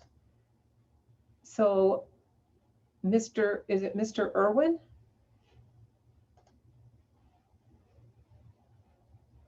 Unmute. Okay, am I on? Hear me? Yes, let me reset the clock. So you'll have your 3 minutes. Okay, do you want to swear me in? I do. Do you have the ability to go on camera, sir? If I figure out, yeah, I think so. Sorry. You're okay. I'm not sure what to do. That's okay. Don't worry about it. I'm going to trust you're raising your hand. Do you swear or affirm under the penalties of perjury that you will tell the truth in this proceeding before the Planning and Zoning Commission? I do. Okay, sir. If you'd state your name and address. It's Ivan, I-V-A-N, Irwin, E-R-W-I-N. My wife and I reside at 4025 South Jason Street. We're right in the middle of that block, almost the middle between Mansfield and Oxford. In fact, the choker that is shown on their drawing is right in front of our house. We're on the west side of the street. I'm a licensed professional engineer in the state of Colorado. I was a military police sergeant in Mannheim, Germany, a city about the size of Englewood, maybe a little bigger, and I investigated hundreds of traffic accidents in my time there, and it was mainly civilian with some interaction with military, but a lot of civilian privately owned vehicles by the U.S. military. First thing I would like to say is that it's very disappointing that the Planning Commission is so in favor of these type of projects. My wife and her friend Kelsey got a lot of petitions that they brought before City Council the first time this came up, and they found almost universal opposition to the project, and we still have the same concerns. So flat out, we oppose a PUD like the first speaker. One thing I will say is Kevin spent a lot of time with us. Most of the on the street meetings were in front of our house. They have done everything except our first proposal was that they not build it. Other than that, they have done a lot of work on strong traffic calming. That would be a minimum desire on our part. Someone built a wall north of Walmart, which blocks off 4 streets. We would just love to see a wall at Mansfield and Jason Street blocking off Jason Street. I was very surprised, almost universally, everybody lives on our stretch wanted that. I thought a lot of people say, oh, I don't want to drive around, but everybody said it'd be better than the traffic we have now. One of the most important parts of that traffic calming is the choker. We want that to be an elevated crosswalk. Fifield has proposed a radar operated sign, which would tell people their speed, choke the street down as much as possible to have people find an alternate route. Calumet doesn't have any residences on it, and Windermere doesn't have any residents on it, and that's where we want traffic to go. Bulb outs are part of it. That's anything that'll slow traffic down. And also the developers of the Elks Lodge have proposed some traffic calming down up there, including a crosswalk, or excuse me, a bicycle lane. And that would be really good. Anything that can choke traffic down on Jason Street between Mansfield and Oxford to encourage people to go some other way, preferably Windermere, Calumet, is what we would like. My wife and Kelsey went over the Bell Cherry Hills project, and the neighbors there said it ruined their quality of life. Mr. Irwin, that's your 3 minutes. Thank you so much for coming and providing us with your comments. Thank you. We're going to go back to our in-person. So Zeke, I'm back to you. Yeah, Nancy, we're good here. Okay, all right, we will continue down our list. Jen Nickerson. If you can put yourself on camera if possible. Let's see here, I'm trying. Can you guys hear me? We can hear you. If you can't go on camera, that's fine. No, I usually can. I think I had it a little bit ago, but so I will try, but I would rather use my 3 minutes to just get through this. So oh no, that's fine. I wouldn't hold that against you. But yeah, let's okay. Go ahead to keep it moving. Okay. If you want to raise your hand. Do you Yep. swear or affirm under the penalties of perjury that you will tell the truth in this proceeding before the Planning and Zoning Commission? I do. Please state your name and address. Sure. My name is, my full name is Julia Jennifer Nickerson. I am at 3940 South Jason Street, and I am in the area that you guys are speaking about with the zoning and the traffic litigation and all that. So I just wanted to throw a personal note on this. And, you know, I am really grateful that you guys were in the community and worked with Linda and her husband. This has been amazing. And I am sorry that I missed those meetings. I do work a full-time job. I've been a Englewood native my whole life. I bought a house 18 years ago with my family.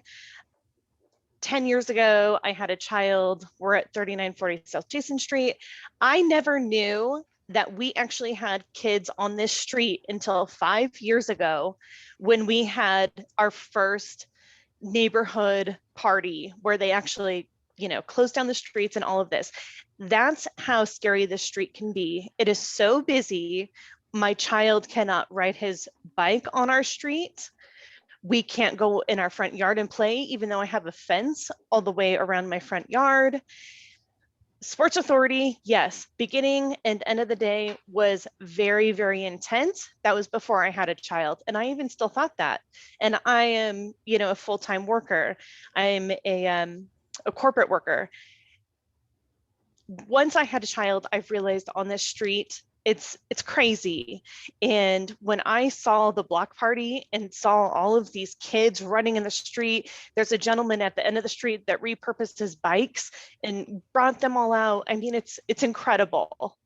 I don't understand why there's not a way that if we are going to be growing this, and I'm not opposed to that, there is not some way that we can protect the rest of our street where my children can go out and play, where my children can maybe go meet a friend in like 2 houses down. It's just not feasible now. And it's crazy to me to think that he is 9 years old and we are such a strong community and a small community that everybody knows each other, that this can't be. How do my children not know people 3 doors down that have kids because we can't play out in our front yards? It's ridiculous. And then to add all of these other people, it's hard. It's hard to think about. A wall would be great. I know that's like crazy to think about. Even a roundabout where we're doing a circle like over at River Point, that would slow things down. That would give something for my kids to be able to go outside and meet their neighbors. And that's all I have to say. Thank you so much. I have someone on a phone that starts with 717-503. Did you wish to speak to the commission this evening?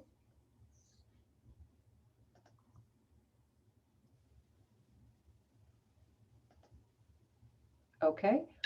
Oops, sorry. I have a J hold. He might be on our team, Nancy. Oh, okay, great. That's good 717, to know. sorry. Thank you. Might be. I have a Jay Holberg. Do you wish to address the commission? Not at this time. I believe my brother will be. Okay, thank you so much. That must be Kurt Holberg. Do you wish to address the commission? Yes, I do. Okay, if you raise your right hand and I'll swear you in. Do you swear or affirm under the penalties of perjury that you will tell the truth in this proceeding before the Planning and Zoning Commission? I do. Would you please state your name and address? My And I'll- name is Kurt Holberg, Hollberg. We have buildings on South Jason, 3638 to 3644 South Jason, and also on South Huron, 2 buildings. Okay, thank you. You want me to begin? Yes, please. Okay, our family has been in the area since the mid-20s. We have 3 buildings within 2 blocks of the development and a building directly across from the southern portion of the proposed building on the east side of Jason. We are pro-development. We do not have a object to the project in whole, but we have some specific objections that we have voiced to the developer. Those objections have not been fully addressed. We will speak to those in a minute, but I have a couple of questions that we would like answered at some point. We would like some clarity on what the allowed parking along South Jason near the proposed new entry, both on the south and west and on the west and east side of Jason. Generally, those big entries, there's no parking on either side, or sometimes even opposing that. We'd like to understand that. We also would like to answer the question on whether there will be public access to the new trail that's being built in this area, or whether the access will be only for current residents of that facility. Our objections are the following. We object to the reduction in landscape along the southern section on the west side that we just heard about today. It wasn't shown on previous renderings that we saw. The 2 feet is pretty minimal, and now they're discussing moving that to the other side of the property that's directly adjacent or directly opposite our property. We would certainly like some landscaping for our tenants to look at. We'd also like to voice our objection to the decrease in parking requirements from code. The parking studies for all these projects compare paid parking to paid parking, and they show underutilization because people are being required to pay for the parking. When you require people to pay for parking, they move their cars to the street because it's free. At the end of the day, you're going to have parking on the street because it's free. And I would encourage the Planning and Zoning Commission members to go around and talk to any of the residents near. You can just pick one of these facilities and go talk to the residents around it and see if they have a parking problem. Bell Cherry Hills is a good one, and also Oxford Station. In their presentation, they say no premium for second car. That doesn't mean no cost. There will be a cost, and it will drive people onto the street. We do not believe that prohibiting on-street parking is enforceable, and it was said that it will be on us to report people parking, and then they'll do something about it. I don't want to be the police officer. Sorry, Mr. Holberg, but your 3 minutes are past. Okay. Thank you for We would ask to park the current code. Okay, thank you. Linda Irwin, do you wish to address the commission? No, my husband just addressed the commission. Okay, so great. I'll go with that. Thank you so much. I have a Steve Bell. Do you wish to address the commission? I do. Okay, if you'd raise your right hand. And do you swear or affirm under the penalties of perjury that you will tell the truth in this proceeding before the Planning and Zoning Commission? I do. Please state your name and address. Stephen Bell, 3975 South Jason Street, Englewood. Okay, thank you. You may begin. Concerns partly with the bump out on Jason on the west side of Jason Street between Mansfield and Oxford. We already have some drainage issues where the street doesn't drain properly to either end. It pitches basically to be a standing pool of water in front of my house. So if that bump out does happen, you already have some drainage issues that need to be resolved by the city anyway. If we get that looked at, I think that much like Mr. Holbrook, I believe, I don't think there's any reason to give a dispensation for not going with the already agreed upon parking for developments, especially with development going in across the street. Just going to that Cherry Hills, whatever, where the old school was. The parking over there and the streets are just completely congested and just a mess. I really don't want that happening down here. The traffic laws with no trucks are already not being enforced by the police. We've got alley dumping issues already, and now we're going to add 300 tenants moving out. We're going to have more issues in our alleys. Not opposed to development, just this is a really bad corner for it. That's all. All right. Okay, thank you very much. And then Stephen Mulhern, did you wish to address the commission?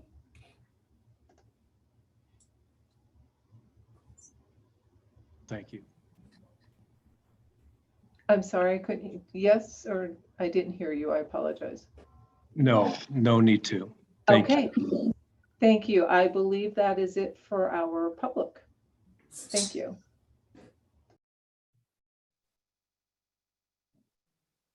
Okay, are there further questions for from the Yeah, committee? they will. I'm sorry? I think I was saying, are there Yes. further comments from the commissioners? I see Kate and Brenda's hands out. Lots of them. Nancy, you'll help me with who put their hands up first, because I don't will. with everybody. Kate Townley. Yeah, I was just wondering if there was any consideration of doing maybe two sets of chokers within that 3-block area to further slow traffic down and discourage through use of that street. And also if there's been consideration, maybe this already exists there, but adding in a special parking permit for on-street parking or a time limit for on-street parking along at least that portion of Jason north of Kenyon.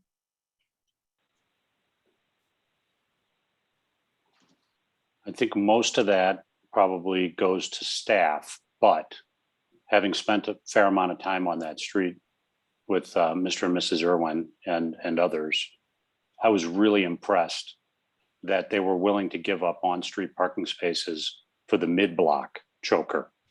That's how serious the existing issue is for them. And, but, they do have limited parking on the street. So 2 of them feels like a long shot, but see if staff has any further comments.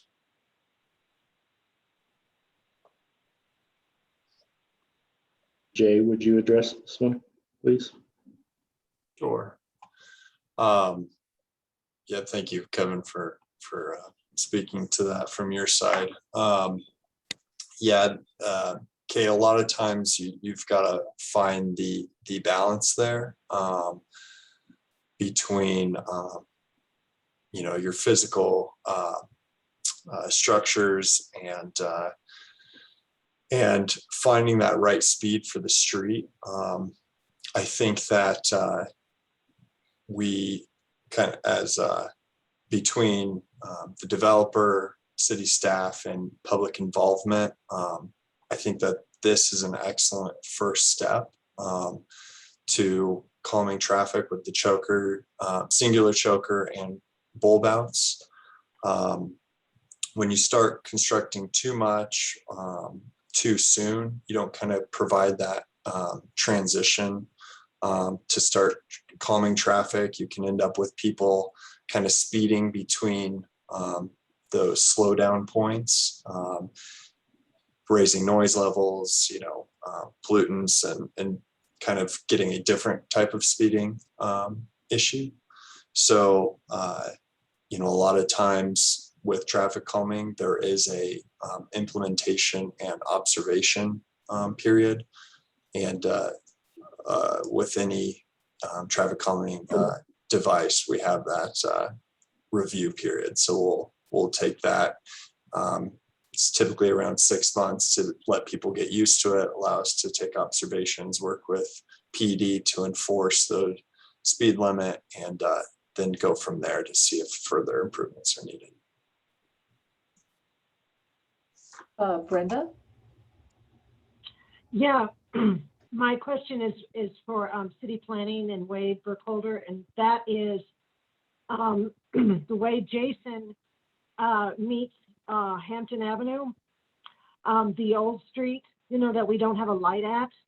What I and others have taken that road just off Hampton as kind of a shortcut to get into the neighborhood.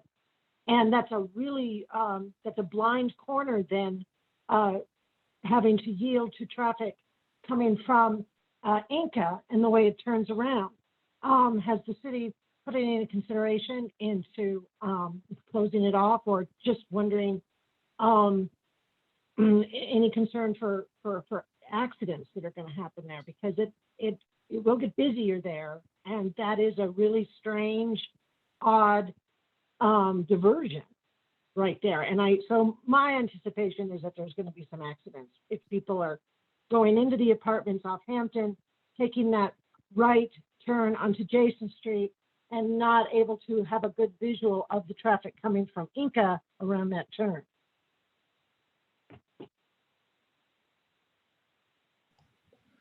So are we speaking about the curve and the intersection of Inca and Jason, and that's the blind? So closing off that sort of street. That strange street. Yeah. Right that fronts to the VRC hospital. Yeah. And people got to get in and out of that hospital. That's the only entrance for them. Right. But what people will do is they'll turn on Jason, and they have to yield to traffic coming down on Inca. Right. And it's a blind corner. Yeah. Just wondering if maybe, and putting this out there, is to think about a better traffic solution or something that, well, just give it some thought, because I do think that might be a traffic headache. Sure.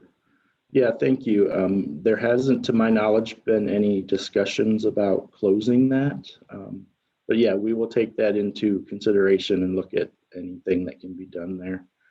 Because yeah, that is an awkward area. Yeah, it's a blind corner. I mean, people just, they also don't, they see a street and they think it's going straight. They don't always realize they need to stop there Right. and yield to traffic coming around, right? Yeah, Right, and it's kind of a blind corner too. You have to, somebody can whip around that corner really fast, and they do.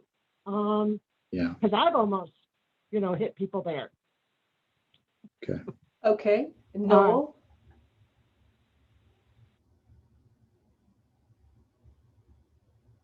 One thing that I've noticed come up a number of times in my short time on the commission is the problem of residents of these developments parking on residential streets. And really, no matter the intent, the positive intent, really no developer can solve that problem. It's just not something in their toolbox that's possible.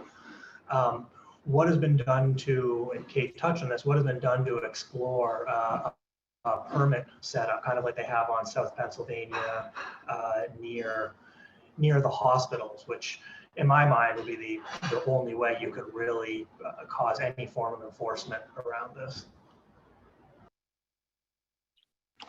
I would defer again to Jay. I apologize. Thanks, Wade. So since we are we haven't gone to construction plans phase yet, but the parking analysis was completed. The on-street parking concerns were discussed, but in terms of how the on-street parking would be limited or restricted, those details weren't taken to any sort of finality, but permitted parking is one option. We stressed that the residents, their leases, that language be built in there. The developer has confirmed that they're going to be taking steps on their side to try and limit and be active about on-street parking issues. You've got a few different options that the city has at their disposal. That's permitted parking, no overnight parking restrictions, duration restrictions, and that can be achieved through signage, help from PD. You know, we all know that their availability is limited to do such enforcements. But we've got a few different options that we've already preliminarily talked through, but we'll have to dig into that further to kind of find out what's going to be the best solution. And for previous developments similar to this one, like Ironworks might be another example. What happened around permitted parking in that area, like what conversations happened, or whether permitted or some of the other options that you talked about? I'm, as I mentioned, I'm the traffic engineering contractor, so I'm not full-time staff. I've been heavily involved with this project, but for some of those other permitted parking situations, I don't have a background for you, unfortunately. Okay, no problem. Thank you. Oh, sorry, Colin. Yeah, I'll follow up on some of the questions that have been asked. And I think, you know, looking at the Walmart, you know, there's that wall there. There's a little bit more space than that was done during the construction of that Walmart. So I think that's maybe not feasible here. Maybe a wall at Mansfield isn't necessarily feasible, but I feel like if something could be reviewed, maybe at Kenyon, like a turnaround, like that would limit parking, or I'm sorry, through traffic, that they would have to go north to Hamden. And anybody coming from the south would, you know, have to find a different way through. Next to the Earth Tracks, it feels like there might be enough space to put something in there that would actually be a legitimate turnaround. I mean, we can't just, you know, have to have fire codes, you have to have fire access, things like that. But if that is something that might be feasible, I think I'd be supportive of trying to prevent, you know, a lot of people cruising through Jason Street. And honestly, I was one of those people who drove down that just a few weeks ago because I had forgotten something, turned around, and I didn't realize I was going through a residential neighborhood because I was in a commercial zone until I was basically in it. So, you know, as much as I tried to drive slowly, I can imagine that's a challenge whether this goes in or not. So this might just be an emphasis to do that. I mean, it looks like it's something the city did on Inca Street or Ithaca Street when Inca got looped around. Maybe that was the same premise that happened at that point. So I don't think that this is completely out of the line of what's happened before in the area, and maybe something can be done now that could be looked into, would be appreciated. Kate Fuller. Just wanted to add to what Colin was saying. I noticed that pretty much everything between Santa Fe and Broadway south of Hamden has a really horrible issue with, like, it's hard to walk your dogs on the streets because we'll try to cross to Miller Field and people will literally yell at my neighbors and say, this isn't a crosswalk, but it's the neighborhood where people are trying to live their lives. So I just wanted to add that comment to Colin's comment. Okay, thank you. Chair Austin, I do not see any other hands for questions. Okay. I think I would like to reinforce what was just said about that. The reality is that we've got a neighborhood that abuts an industrial area, and there's issues between both of them. And I would encourage city staff and the developers and things like everybody involved to continue to look at if this proposal passes, to look long-term down the road. And if there are additional concerns with the neighborhood, that they look for some solutions that would hopefully benefit all. I don't see any other hands up. So do I need a motion to close the public hearing? I do. Okay, I need a motion to do that. Do I hear a motion? I'll make a motion. Great. Close the public hearing. Thank you, Brenda. Is there a second? I'll second. Okay, thank you. It's been moved and seconded to close the public hearing. Do I hear any discussion? Seeing none, Nancy, can you take the vote to close the public hearing? I can. Kate Townley, Yes. Meg Donaldson, Yes. Colin Haggerty, Yes. Judy Brown, Yes. Kate Fuller, Yes. Noel Atkins, Yes. Carl Adams, Yes. Brenda Hupka, Yes. and Chair Austin. Yes. Thank you. So just as a reminder, before commissioners head into discussion, we would need to have a motion on the table. A motion to open discussion amongst the commissioners? No, it's your motion to recommend. Oh, okay. And then we do discussion. Okay, okay. Correct, and then we'll do the vote. Okay, I know it gets confusing. No, thank you so much for your help. That's all I can say. Okay, we need a motion to open the discussion on the matter before us. Do I hear a motion? Just to clarify, it's your motion to it's it's not a motion for discussion. It would be your motion to recommend to city council for approval, and then we would vote yay or nay and after discussion. Sorry.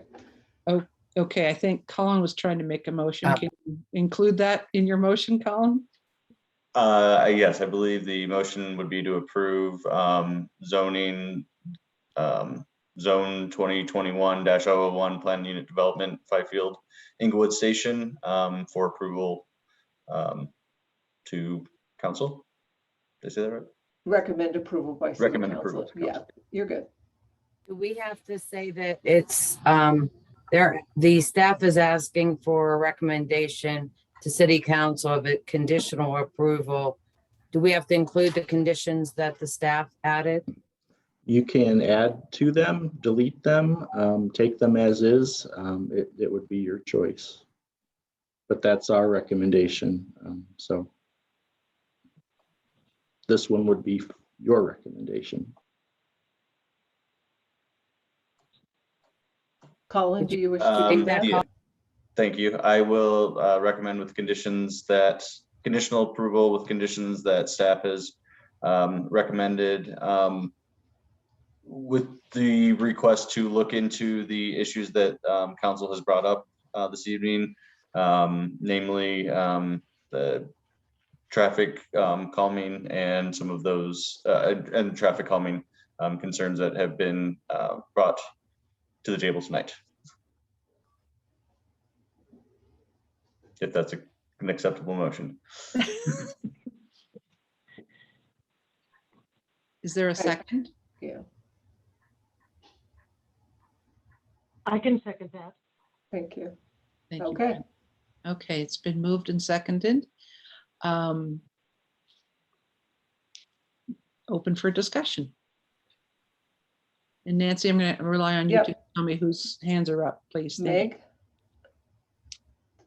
Meg and then Judy. So I just wanted to continue the conversation that Colin introduced as a condition of a recommended approval. Do we need to be more specific in that, or is it just suggesting that other alternatives are looked at? I guess I'm not clear on what that will look like, and I just I think that's important. So do we need to have more specificity around it? Well, oh, I see what you're saying. You could always make an amendment if you'd like.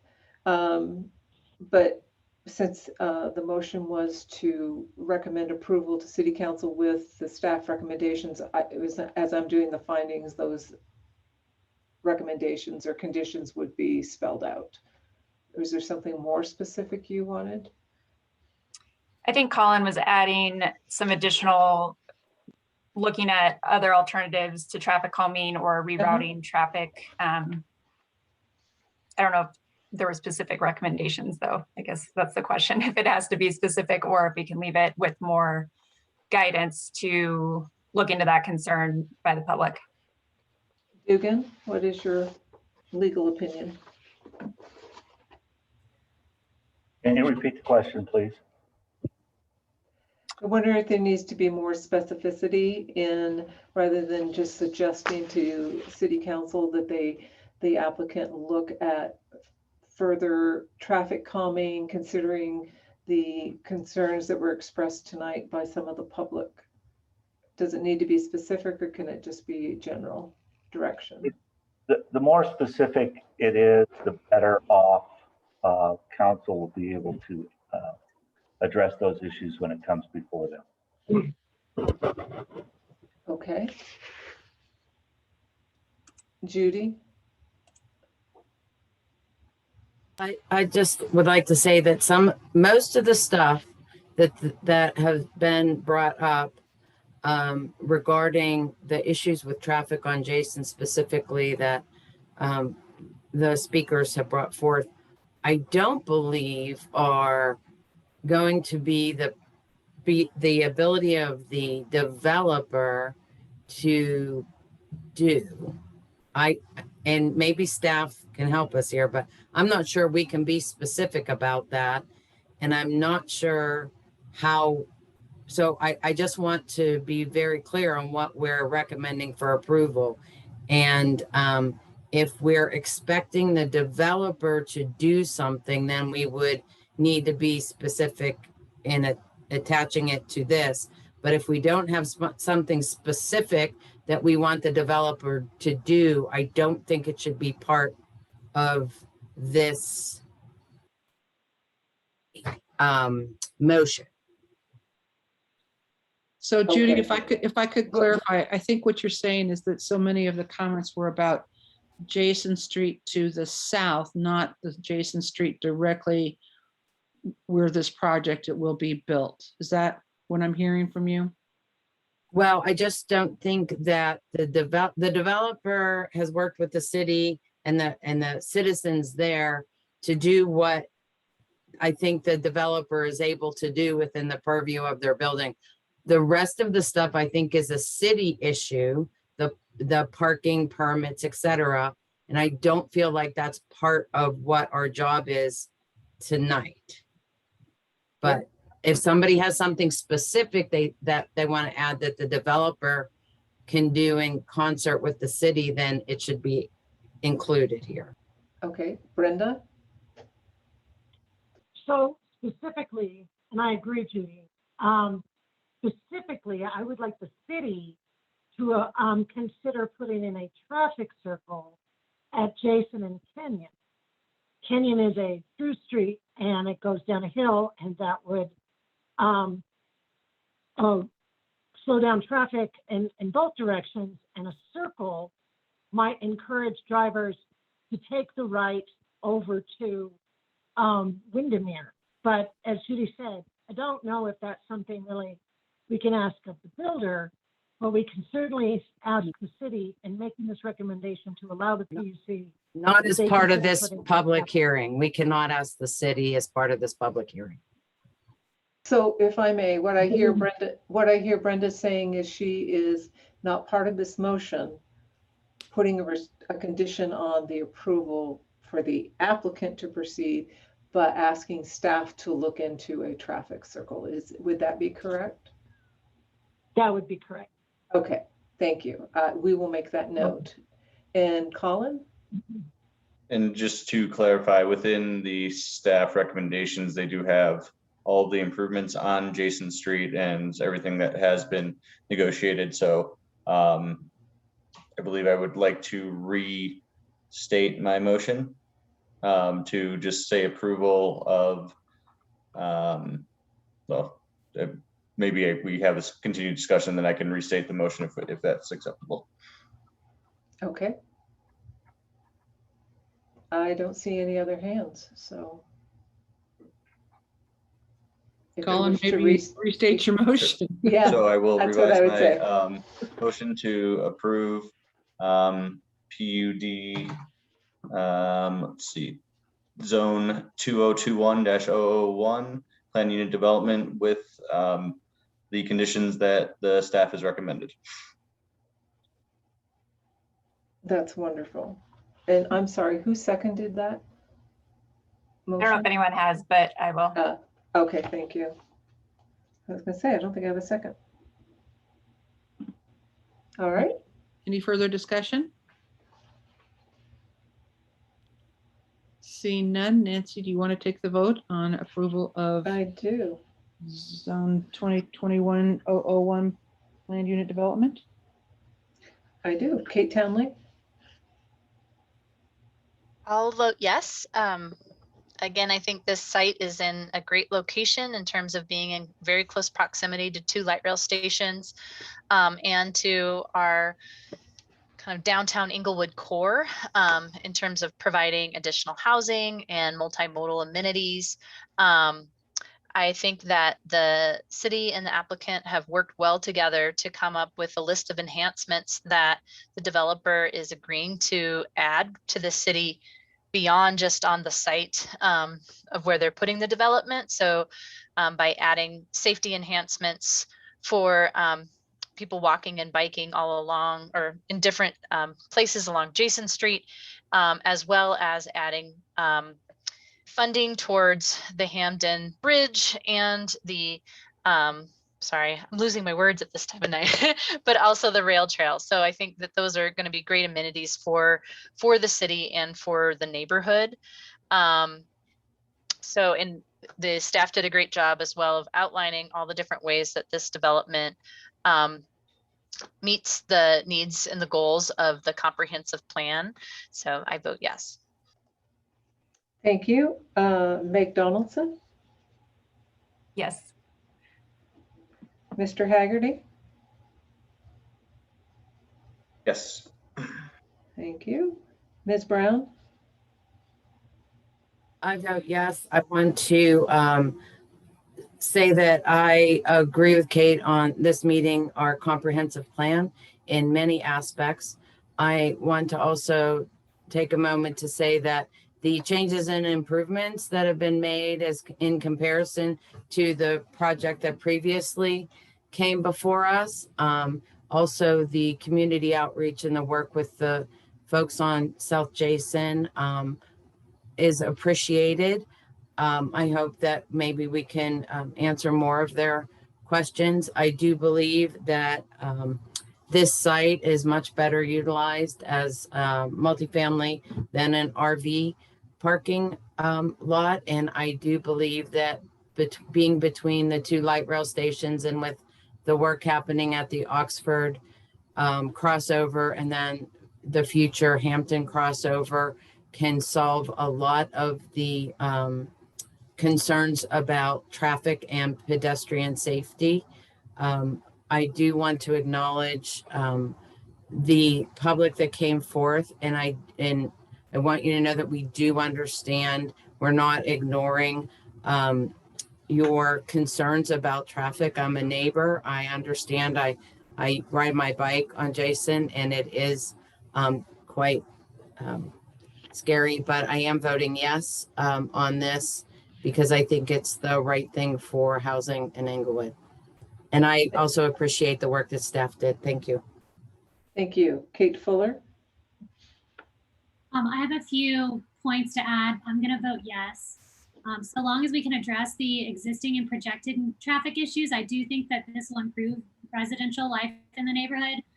It sounds like there is already kind of a battle between the residential people in this area and the businesses. And it seems kind of like the residential group is getting overshadowed. So adding additional residential stakeholders to this area will help us to get these crosswalks put into the area and have the city look into traffic issues that are already here. I like how compared to our last person that wanted to do the same thing. It almost at this point feels inevitable that apartments will go in, and it's a matter of who will build them. And so compared to the last presentation, I feel like this is a lot different. I like that they have an emphasis on transit oriented, which ties into our Englewood plan that we have, and just like sustainability overall, reducing or giving people the opportunity to ditch their car, not making them. But I just like that whole future-minded approach, but also how they are listening to the neighbors. I'd encourage them to listen to those unanswered questions that were mentioned to us earlier tonight, because it sounds like they're doing a good job serving the neighborhood, but should continue to do so and really listen. But that's all I wanted to add. Thank you. Mr. Atkins? Yes. Mr. Adams? I'm kind of on the fence on this one.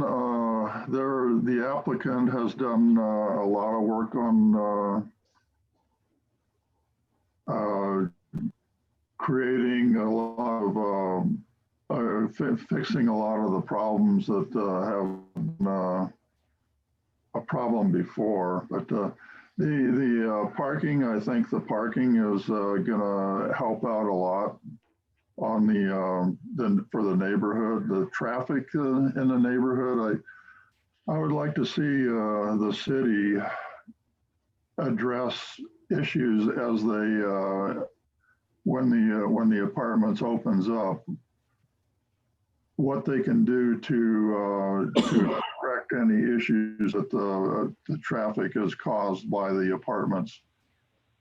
I know that Hampton is jammed up already, and Oxford at rush hour has a lot of traffic there, and I can see where that would be an issue. And diverting the traffic from Jason over to Windermere, I think, would be one good thing to do there. Mr. Adams, how do you vote? I'm gonna vote for approval on this, but Okay. I want the city to give a priority to the Hampton Bridge. Thank you so much. Ms. Hupka? Yes. All right, motion passes. Can I vote? Unanimously. Oh, no, you can't. Chair I'll vote yes. Austin, I'm so sorry. No problem. All right, so now the motion passes unanimously. I'm sorry, it's getting late. Thank I you hear so you. much. Okay. I think we're now on to staff's choice. And thank you to everybody who participated, both the public and all of the people associated with the PUD. Thank you so much. I do not have anything further for tonight. Neither do I. I see John's on the call, but maybe not. I have nothing further for this evening. And I think Jay is still on the call. Nothing further. Thank you. Sure. I don't know if there's anybody else on the call. Okay, if I've missed you, say something. Attorney's choice, Dugan? I have nothing to add to this evening's entertainment. Okay. Commissioner's choice. You always add entertainment, Dugan. Yeah, right. Sorry. Okay, I'll just go around how I see people on the screen. Commissioner's choice, Colin? I think I've probably spoken enough tonight. Thank you, everyone, for the great presentation and great discussion. Okay. Judy? I have nothing. Thank you to everybody for the great presentation. Brenda? I'm good, thank you. Meg? Nothing more for me, thanks. Carl? Nothing for me. Kate Fuller? Shout out to everyone for your dedication and being here since 6 p.m. Just wanted to put that out there. Thanks, everyone. Kate Townley? Nothing further from me. Thank you. Noel? Nothing further. And I don't know if there's anybody on page 2. Did I get everybody? Okay. And I have nothing further. Very good discussion today, a lot of hard work as usual, and I thank you all so much for that, and we will see you next time. Thank you all. The meeting is adjourned. Thank you. Thank you all. Good night. Appreciate it.